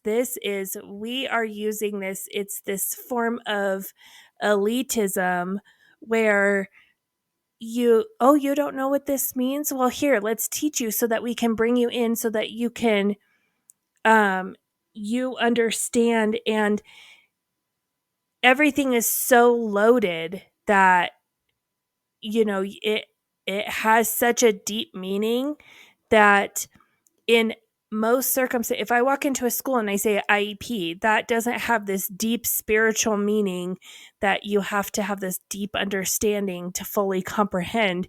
It just means what it means. It means an individualized education program, right? Like you when you walk into Come As You Are and we say we are family, that is a Yeah. loaded word. And you need to understand what that means. When we say fellowship, that is a loaded word. And it means something different and something a lot more special here at Come As You Are than it does at any other church in America, because we're the only ones who have it figured out. And it's ultra special to us, and it has a lot of meaning Right. to And then a us. lot of times, and this is where you get your Christian cliches, and like especially going to a church like Come As You Are that wanted to be seeker friendly, you couldn't say Mhm. anything that was too Christian. You couldn't use doctrine words. Like, I think back now to some of the words that like you weren't allowed to use that are like thousands of years old in church history, but you couldn't use them because they sounded too churchy, and we want to be seeker Oh yeah, we friendly. couldn't. Yeah, someone wanted to do like a Seder dinner. Someone wanted to like celebrate Maundy Thursday as part of like the Passover, Easter celebration. And Tom lost his mind over that kind of stuff because that sounds Catholic and who's going to know what that means?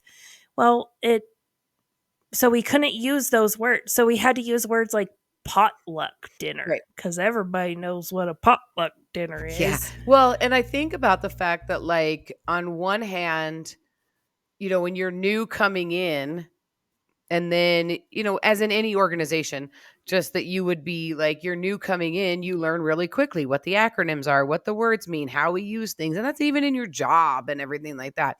Not so much a Hmm. problem. But like when you get into like, when you want to be a part of it, you start to use the language. But when now you have to, I'm thinking as like a speaker, like in women, this is especially in women's ministry, and as a speaker, and you and I as leaders in the church, I don't know, you tell me, like for me, it was all the concepts, all the teachings, anything that you had to be generated in a way that fit the narrative and use the language of Come As You Are. Oh, yeah. Yeah, and especially with women's stuff, like, oh, you're teachable, you're transparent, you're transformed. And if any of your talks had those words in it, Charlotte ate that Right. crap Well, up and you would, for because me, I would, because for me, Because I was being me and doing the things that I wanted to do, but I was never good enough. I was always kept in that place below being allowed to do what I was going to do. I worked really hard to make sure that anything that I wanted to do, that I used the right language. Like, this one applies so much to my story of, like, I wanted to speak at retreat, so I would make sure that my talk fit. Like, it's almost Mhm. like this is even before AI generated, like before Chat GPT, I had an imaginary filter that I would run all of my stuff through to make sure that any word that I needed to was changed into a come as you are word. Like, I don't even have another picture, but Yep. that's the best. That's the closest that I can think of, is like running something through Chat GPT. I would run everything that I said or did through the come as you are filter. Yep. I Yeah, agree. and that's a problem when you can't have an honest conversation without it being loaded with the language of the organization. Mhm. Number 23, thought terminating cliches. Short phrases, pat answers, metaphors, and emotional reactions are pre established in order to frame doubts. God's got it. Doubts and questions, yep. Doubts and questions are automatically shut down. God's got it. Where's your faith? Pray more. Blessed beyond measure. Blessed and highly favored. Hashtag blessed. Live, laugh, love. All of these Faith over things fear, are fear over things faith, that, whatever, faith over fear. yep. Oh, and you and I mean, anybody who's followed us for any amount of time or knows us knows how much we hate cliches. And this is why. I didn't know, like, you and I have talked about cliches and how we don't like them and we don't want anything to do with them. And I always felt like it was because, like, they sound good on the surface, but unless we got the horse in front of the cart. Usually when we say a cliche, we're saying that this is a Yeah. belief follows behavior kind of thing. But until we saw this quiz, and it was like this thought terminating cliche, you are Hmm. like sealing it up, like, God's got it. That's a thought terminating cliche because it leads you not to discover more.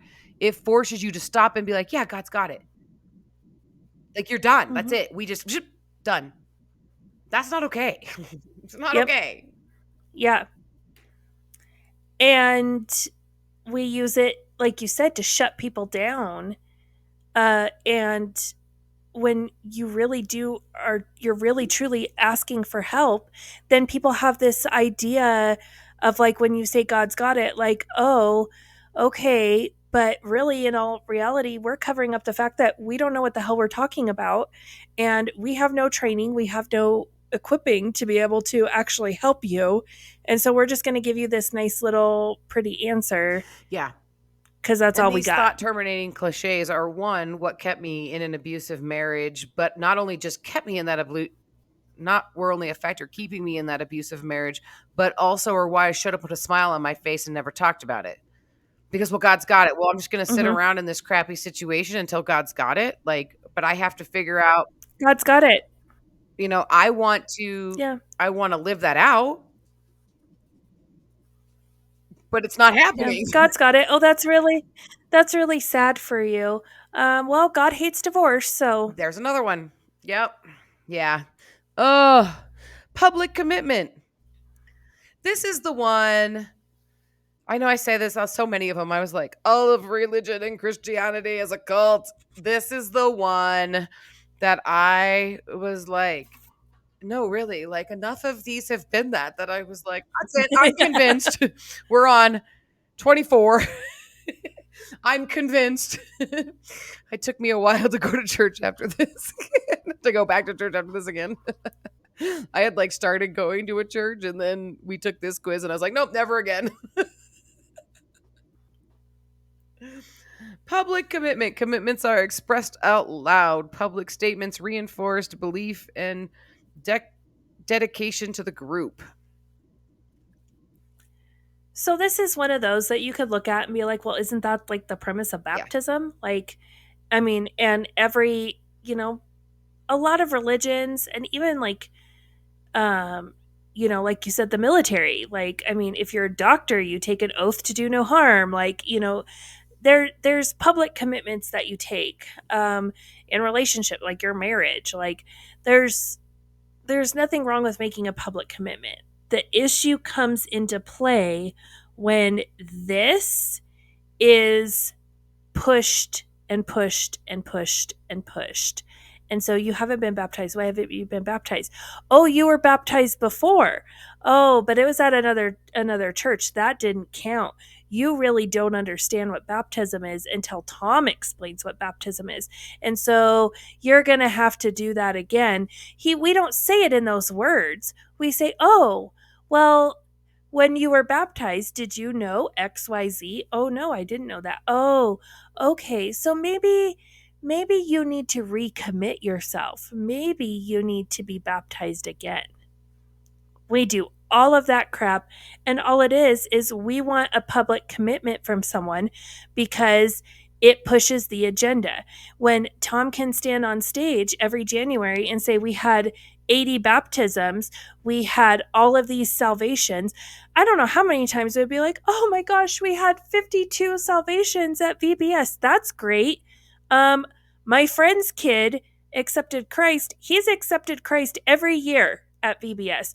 So he has been saved 5 times, and we're counting him in there. So this is the mindset of where we're using this public commitment To for show that we're a healthy church to body. to and to push along a Because a healthy narrative. church has baptisms. And so every time you take 201 at Come As You Are, we have a bunch of baptisms. So the more you offer Yep. 201, the more we have baptisms, the healthier our church is. And we're growing. After retreats, after 201, after VBS, after I forget, is it Master Life 1, maybe Master Life 2. One of them, after one of those, we usually have a lot of baptisms after people go through that. Yeah, like it's Yeah. pushed. Time control.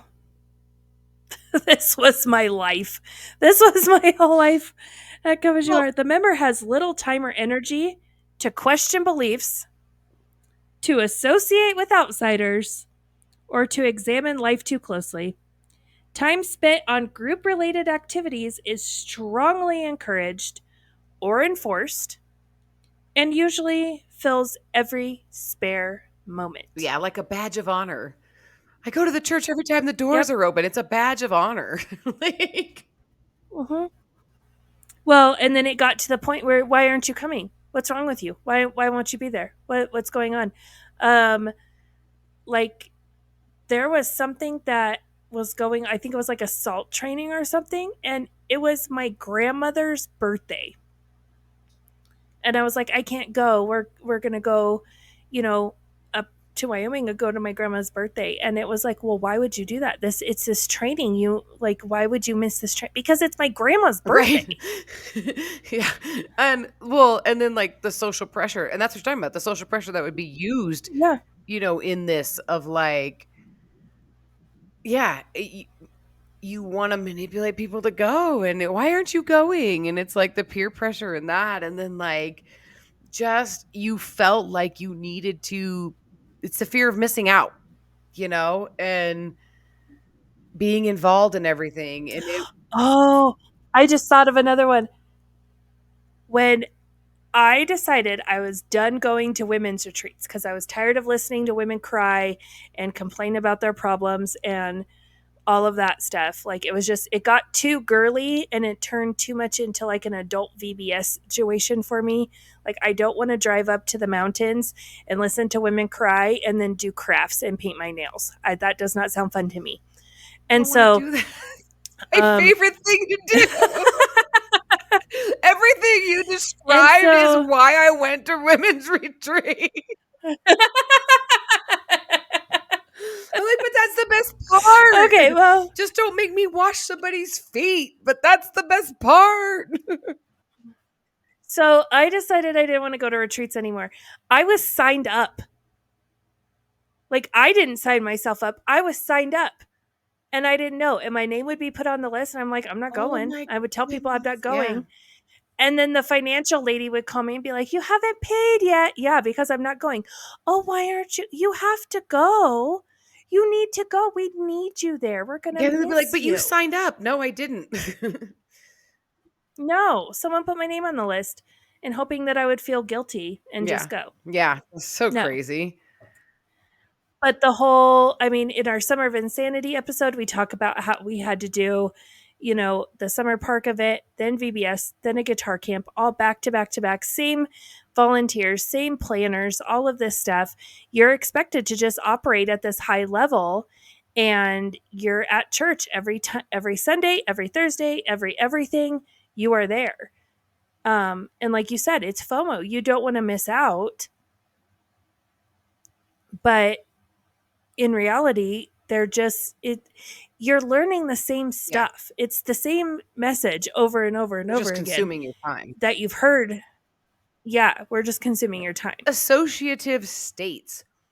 Trance induced and dissociative states. Critical thinking skills are reduced through regular encouragement of receptive mental states. Altered states can be mild and seem normal and include concentration, fatigue, boredom, and hunger. This is the one. Or This is the one. prayer and meditation. Again, this is something that, yes, there's prayer and meditation in most religions. But that like there's religions. This is one I personally I rated this very low at Come As You Are, because I feel like we had like our, oh, I'm on a Jesus high, you know, experiences, but I also feel like you can get caught up in anything. Like, I mean, my kid sang the national anthem at a hockey game. I don't like hockey, but like for that 3 hours I had to sit at the hockey game, I was a hockey fan, Yeah, I don't you I don't know? Like, so no, go ahead.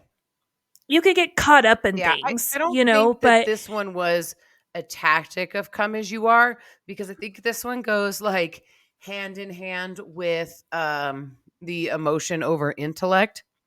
When I think about this mhm, one, there's definitely churches that I've attend and situations that I've been in, especially when you get into, like, the bigger conferences and things like that. Um, mhm. I laugh. This one to me is like, it's against the law to use hallucinogenics in religion in the United States. So we have to do everything but to get people to move along. And that's where this disassociative states comes in.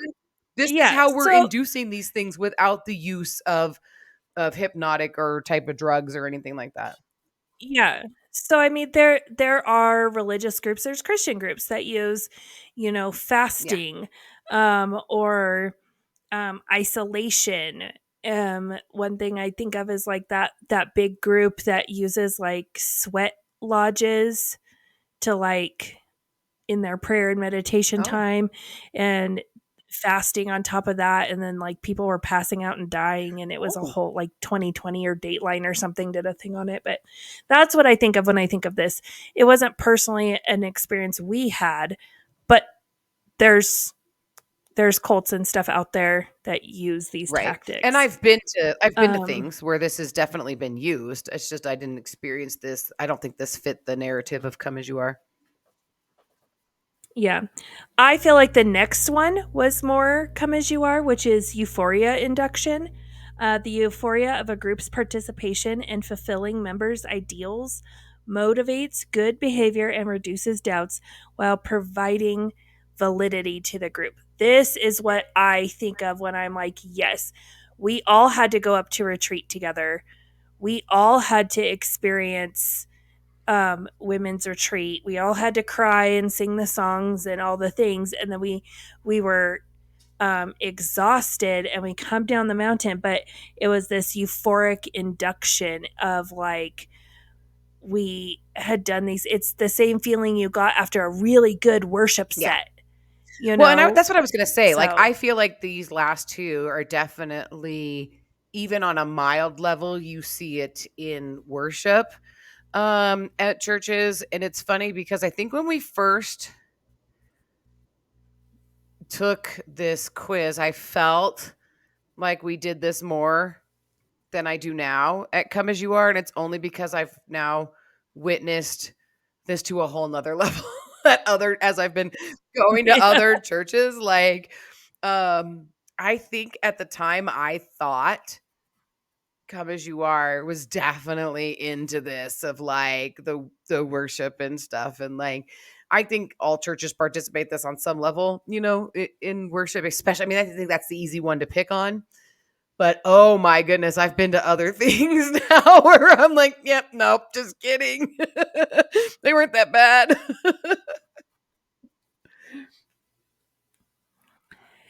Number 28, induced phobias. Fears are instilled which are either imaginary or based on real or exaggerated consequences, or the artificial effect created from group Mhm. pressures.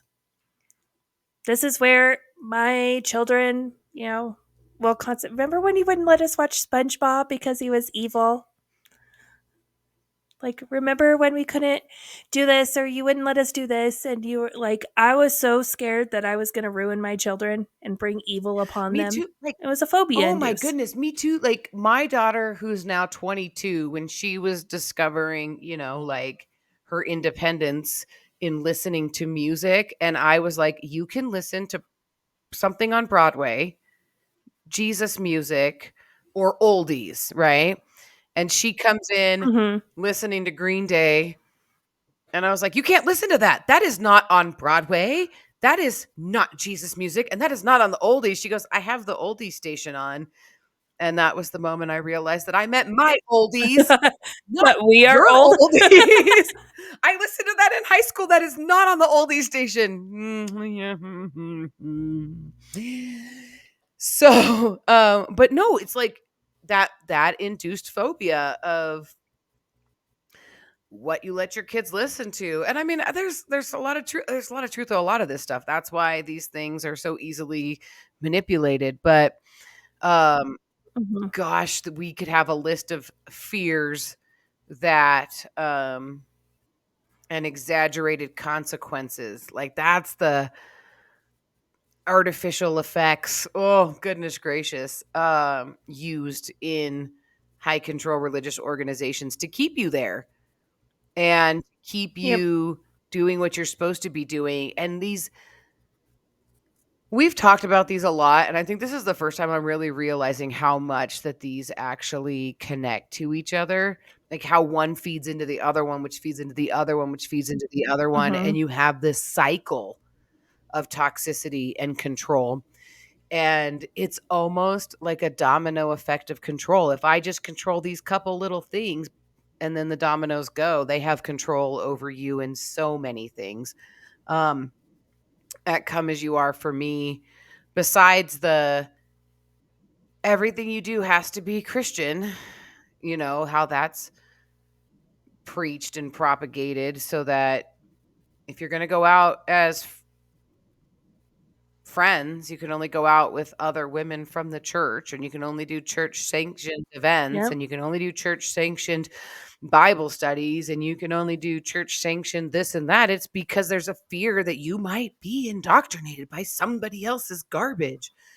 But then you don't leave because of an induced phobia because you're so Hmm. afraid of what the people who left that later you found out they left for a legitimate reason, but how they were ostracized by the group, you wouldn't leave. Yep. Yep. You're scared of what's going to be said of you, but you also stay in line while you're there because you're scared of being pulpit shamed. You've watched people, be torn down, so you're scared of that. So it's all of it is this Yeah. phobia. Um, and then 29, like you said, they all kind of bleed together. 29 is guilt and shame. The cycle of guilt and shame comes from repressed doubts, social pressures, and failure to meet the impossible Yeah. standards. And yeah, like that was everything I just said, like from being a bad mom to staying and being afraid of what was going to be said of me or being afraid of what Tom was going to say about me from stage. Like all of that was this giant guilt and shame cycle. Yeah, this is one that, like, when I realized that the same people I was going to for help were the same people that were keeping me in the position that I was in, that I needed help from, this guilt and shame tactic, because especially in Christianity, where you're being told that there is no guilt and shame, there's no shame in Christ, Yeah. but yet you feel guilty and you feel shamed. But the organization is telling you there's no shame in Christ, but it's that exact organization that's making you, how do you want to say making you, that's putting you in your place of shame. You know, like you just said, you're like, this was something that I experienced so deeply. It was the system keeping you in a place of shame, but also in the same Yeah. token telling you there's no shame in Christ. There's no shame in Christ. And Yeah. it's that proverbial carrot that keeps getting moved. I mean, you know, and then yours being, you feel like you're inadequate and Mhm. you're being destabilized because they're putting you in a situation. They're giving you advice. They're talking to you in a way that's not helping you get out of the destabilization. They're keeping you in it to continue to manipulate you, all while telling you if you just keep going, eventually you'll get to this place. And don't you know, you'll be good enough when you don't feel shame anymore because there's no shame in Christ. Sick. It's just sick, is what it is. Like, there's just Mhm. no other way to look at that. Mhm. Confession. It's funny because this one I feel like I'm going to read it, but I feel like your surface level understanding of this, you're like, well, that didn't happen to us. But then when you really start realizing how it did, like, and I think in the whole non denominational sector, we'll see after we read this definition that, um, Mhm. yeah, yeah, because I think people think a lot of times of like the Catholic doctrines and stuff when you say confession right off the bat. But Mhm. confession, the Yeah. individual surrenders to leaders through confession, which reduces privacy and boundaries. Successful purification can grant temporary relief from guilt, which increases trust and dedication. Members are motivated to obey and to avoid. Oh, sorry. Members are motivated to obey to avoid confession. I mean, like, right away, you just think about, like, I mean, it's so easy. Catholics have a confessional that you go into, Yeah. but I know in the non denominational sector, like the scriptures of like, if you confess your sins to one another, he is faithful and just Yeah. to forgive your sins. And so in small groups, you would be encouraged to be transparent, spill all the beans, and it would grant you that temporary relief from guilt, which in the last one we just talked about. But yet the system was putting you in places to feel guilty because of their uh you need to obey to avoid confession. Um, the one thing I think of whenever I see this is there was a year where Christmas Day fell on a Oh Sunday. yeah. So we weren't having normal Christmas or normal church Yeah. service.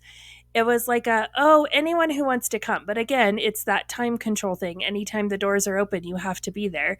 And so everyone was kind of expected to be there. And so it was just kind of like they did Get mad worship, about and it. then there was a little brief, yeah, like just a little brief, like, reading of the Christmas story or whatever. And then it was all about like almost like an Easter type message, like there's hope in Christ, like type vibe that was going on. One of Tom and Charlotte's sons and his wife were have not you, but they had had some problems. They had separated, and then they had gotten back together. And this was right when they had gotten back together. And they get up and they share a very canned. You could tell Charlotte and Tom were involved in what was said, the choosing of the words, all of this kind of stuff. So then it was kind of like it opened this up to like anyone who wants to share, how they are going to move forward and put Christ first in their life and all of this kind of stuff. And so we created this environment, right? Well, this woman gets up and her confessional, her big transparent moment is and keep in mind, the children are in the service with adults because there's no kids ministry on a Sunday, on Christmas Day. So everyone is all in there together, and it was marketed as this is a family worship service on Christmas morning. So with children in the room and teenagers in the room, this woman gets up and cries and confesses to everyone and says, like, I need to confess to you. Confess with your mouth, that I am a sinner and I will be saved. And so I need to confess to all of you that I am a sinner. I've been very lonely and I've been very depressed. So I've been going to the bar and I've been getting drunk and all of these things. And last night I took someone home for a one night stand, and I actually had to kick him out of my house in order for me to come to church this morning. And like, Charlotte's response to that, because Charlotte went up and she put her arm around her and hugged her and everything, but that was her like, oh, too far. The confession went too far. We want diet Yeah. confession. We don't want actual raw confession. Well, and it's so funny because we were talking about like the emotion over intellect. This is why we didn't have many of these emotional, because like you said, everybody got caught up in the emotion of this event because it's what we're doing. But of course, because everybody was mad they had to be at church on Christmas morning. Yep. 31. Proselytizing. Members are encouraged to propagate teachings to outsiders. This maintains and increases the size of the group and soothes cognitive dissonance. It consumes time and provides opportunities for public commitment. Come as you are. It was a thing. We did training on how to share your faith with others. We did really weird, creepy crap where we would bake pies and homemade cookies, and we just show up on people's doorstep and be like, here's a pie we baked you. Here, come to the play my church is putting on. And it was really weird. And I can only imagine what like community Facebook groups, because I think of my community Facebook group now, and like when the Mormons were coming door to door in my neighborhood, like the alerts that were going on in the community Facebook group of like, oh, they're this is what's going on and they're out thick today and all of this stuff, because they were coming multiple days in a row, multiple weeks in a row to my neighborhood. I can only imagine what was being said about the weird, creepy people.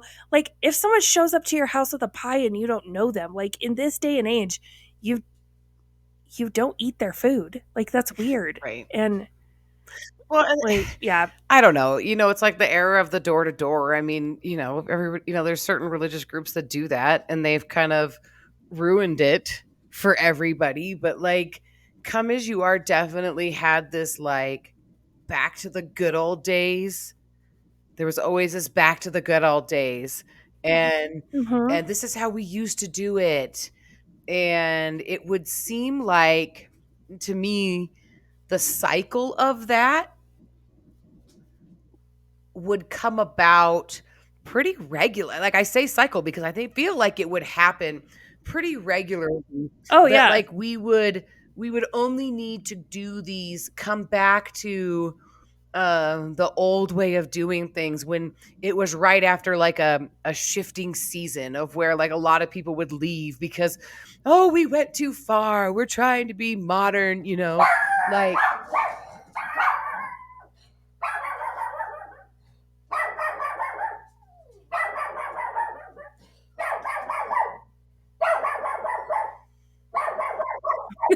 Somebody at the door. It's the Mormons.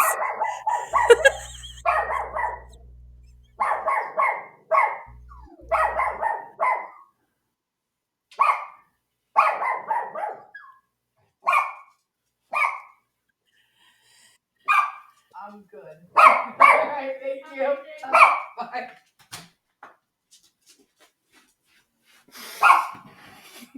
It's the more. I'm sorry, but if that would have been a door-to-door person proselytizing their faith, that would have been the most hilarious thing in the world. I could go take a picture. It's two cute little Mormon girls. Oh my God, you're shooting no fucking me. Shit. I was like, I opened the door. I'm sorry. I'm gonna take out the cuss words. No joke. No joke. Oh my God. I seriously need to go take a picture. Like, oh my God, that's so funny. God has a sense of humor.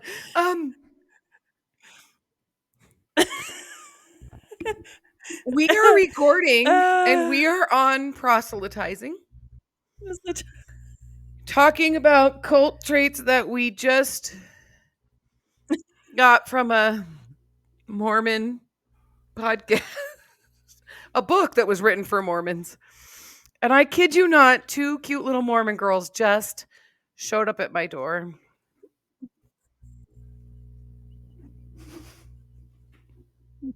I'm sorry, I can't even.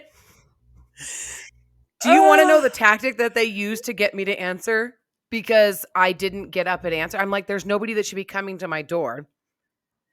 And like, Yeah. I locked my front door because when I'm home by myself, like I lock my front door. But if it's somebody, it's like, but like sometimes the kids come home from high school for lunch or whatever, right?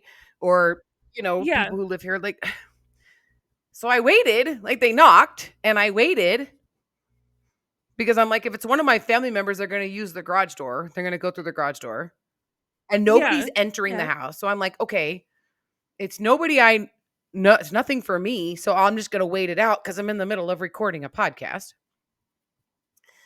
They knocked on the door with the shave and a haircut, you know, knock, knock, knock, knock, knock, like you would do if you know somebody. So then I was like, well, maybe it's my neighbor. It's got to be somebody I know because that's what I would do. I'd be like, no, I know you're in there. Like your car's out front. So I'm going to knock like you know me. That's what they did to get me to answer the door. And I mean, the look on my face, I was like, no, it's not. Oh, this is not happening. And so I did debate. I was like, should I tell him that it's great you're here because I'm actually recording a podcast right now talking about proselytizing, and here you are. No, I was like, I'm in the middle of a Zoom conference meeting. So I'm going to have to let you go. And then she was like, can we come back another time? I'm like, no, I'm totally good. Thanks. I can't believe that just happened.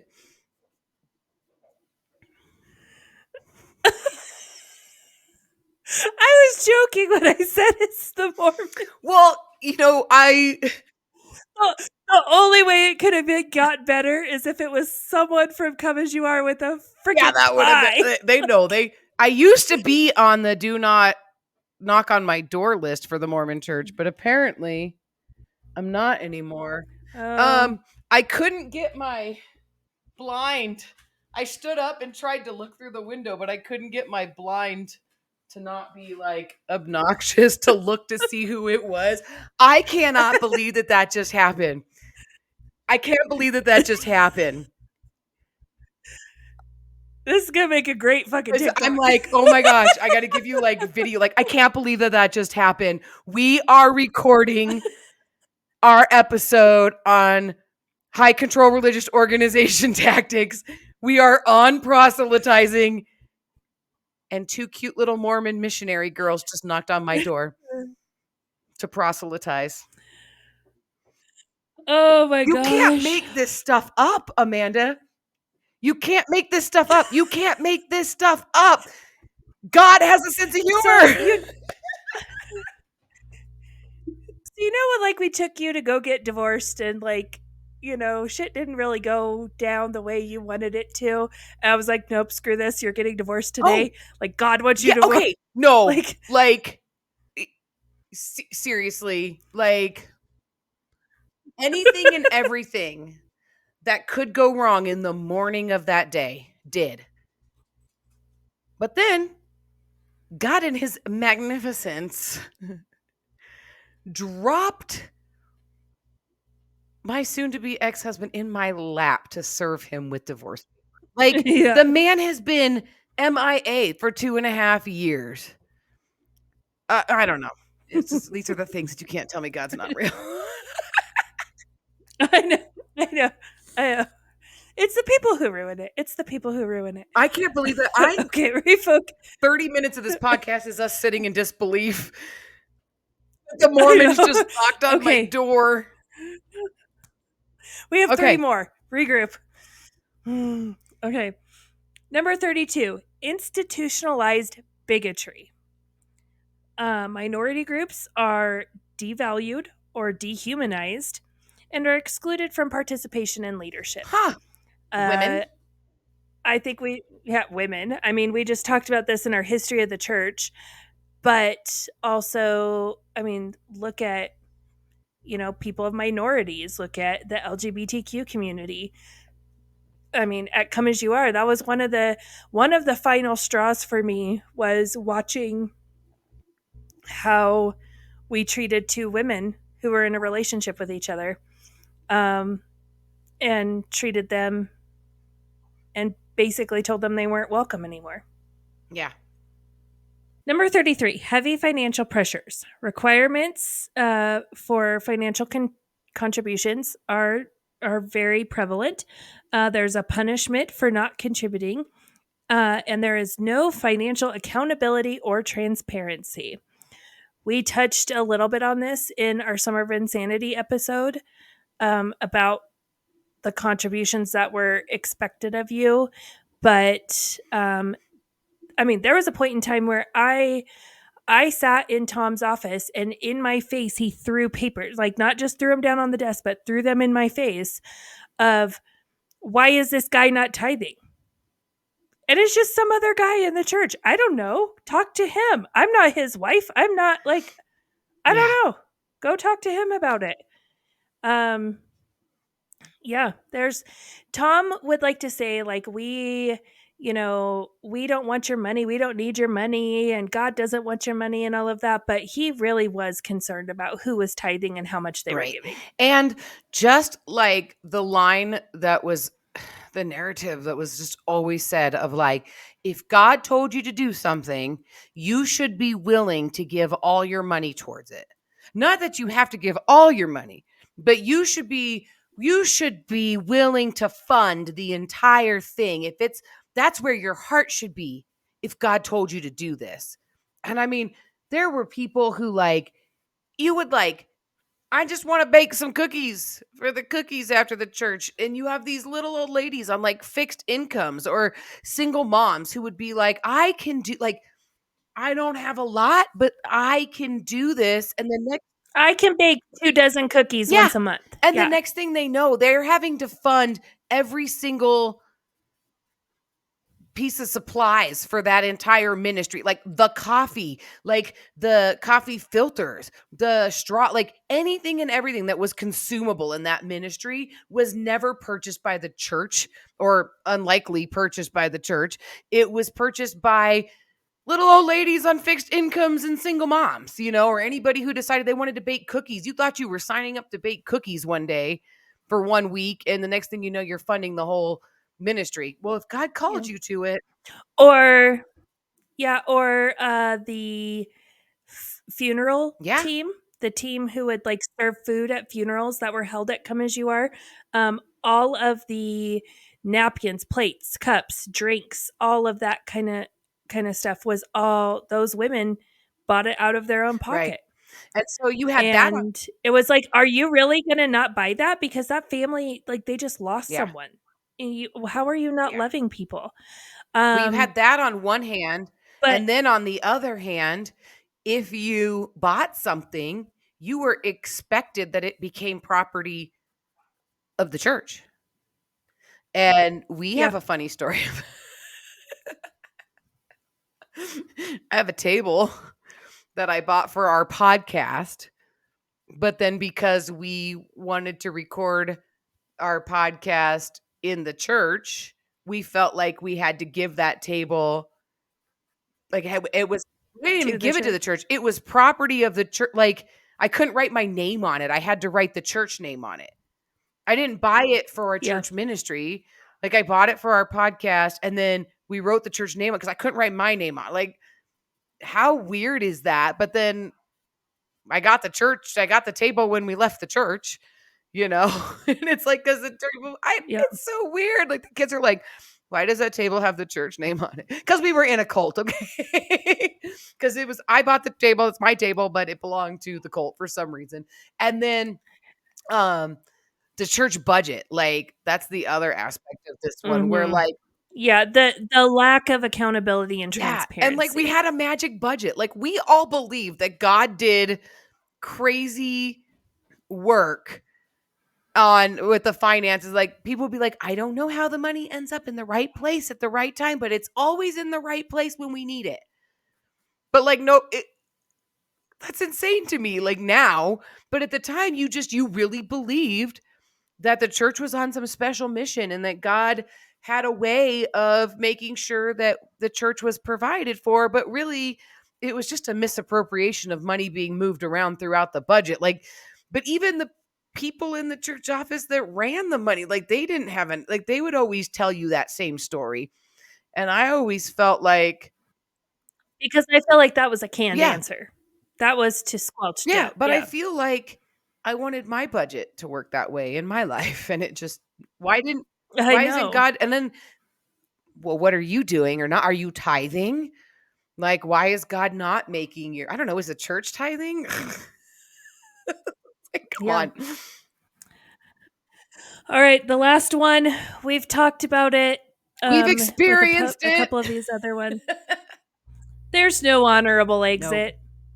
There is no honorable or valid reason to leave the group. Those who leave are demonized or degraded.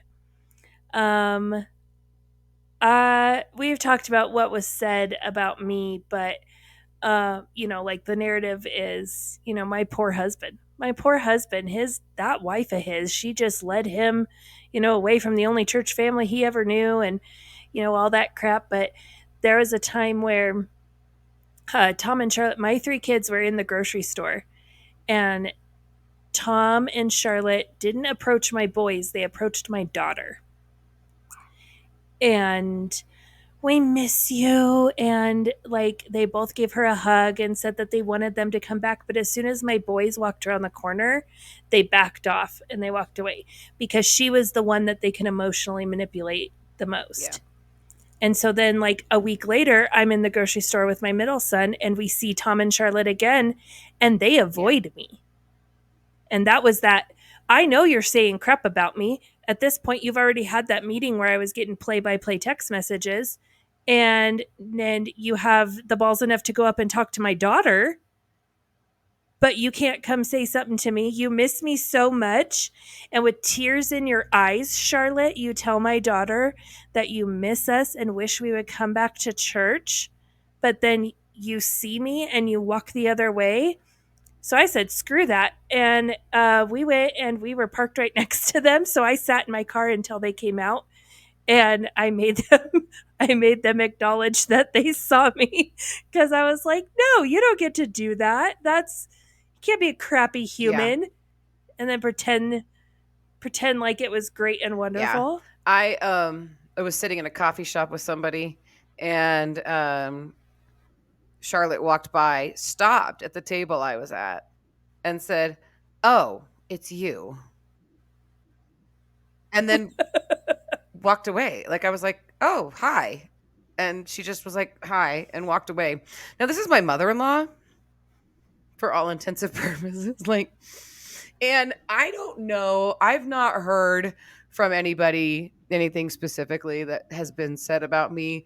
I just know the looks when I run into people and they talk to me for like 10, Oh, 15 minutes. Like, the look of bewilderment and confusion on their face is enough to tell me.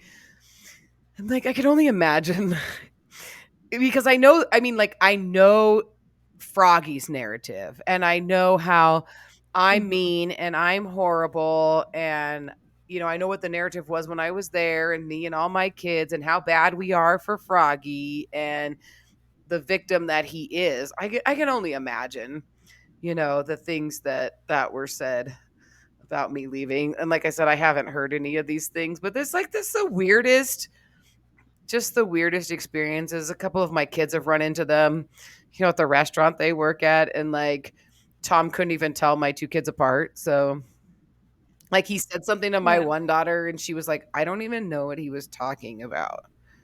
And I was like, he wasn't talking to you. He was talking to your sister. But he didn't even know that you and your sister look totally different. Like I'm Yeah. like, he didn't know who you were. So there you go. Yeah. I think about just the stories that I was told about people and how I Mhm. thought they were true and ate that up. And Yep. it just motivated me to be a better, member of Come As You Are. And, there's nothing Yeah. wrong with being involved in an organization. I was thinking about this morning. We are in need of community, whether you believe in God or not, or whether you're Christian, or not, no matter what religion that you're in. I mean, we obviously, as humanity, we thrive in community. Um, and there's nothing wrong with that. There's nothing wrong with being a soccer club mom, right? There's nothing wrong with joining an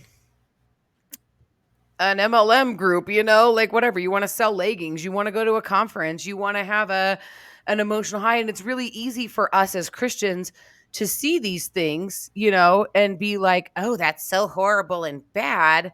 But yet you go to a women's conference and you're doing the exact same thing and they're doing the exact same thing. Like there's no difference between your LuLaRoe top salesperson of the year, annual conference and the pictures I see on social media and a women of faith event. Like in none of those are wrong Yep. in their own right. And there's nothing wrong with being a member of a church. There's nothing wrong with going to a church. I won't participate in it.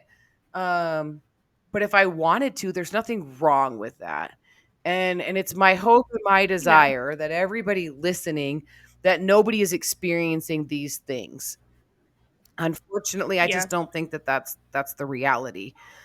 But we have a responsibility as the organization, and especially an organization that you're going to slap the name Jesus on, to do a little better at not hurting people and not harming them and not being toxic. I think we've definitely gotten away from, I think, the non-denominational movement, especially, and especially in America. Go listen to our episode on the history of church in America. Like it'll explain so much of this. We've taken a really good idea and it's just become a cult. And Yeah. at least let's just be honest that it's an organization and it's a hierarchy and it's run by people, and there's things that we do not because it's microphone.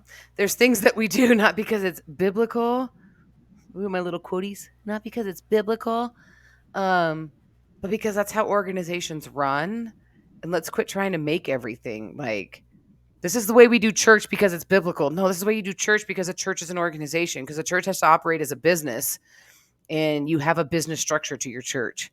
And when you see red flags, whether it's one red flag, whether it's 10 red flags, whether it's 34 red flags, like there is a buyer beware, a level of buyer beware where, yes, I think Mhm. the organization has a responsibility. Like you go to the doctor, you expect the doctor to be medically trained and to prescribe the right medication and to do right by you, to do no harm. Doctors take an oath to do Yeah. no harm. Um, hey, maybe pastors should take an oath to do no harm. Maybe that would change a lot of this. But yeah, like definitely advocate for yourself. If these things are going on, start the conversations. People's responses to you starting these conversations is going to be an eye-opening experience for you to understand if you're involved in Oh, yeah. something. And so, yes, organizations need to do better, but also as the person going to church, advocate for yourself. Definitely. Truth.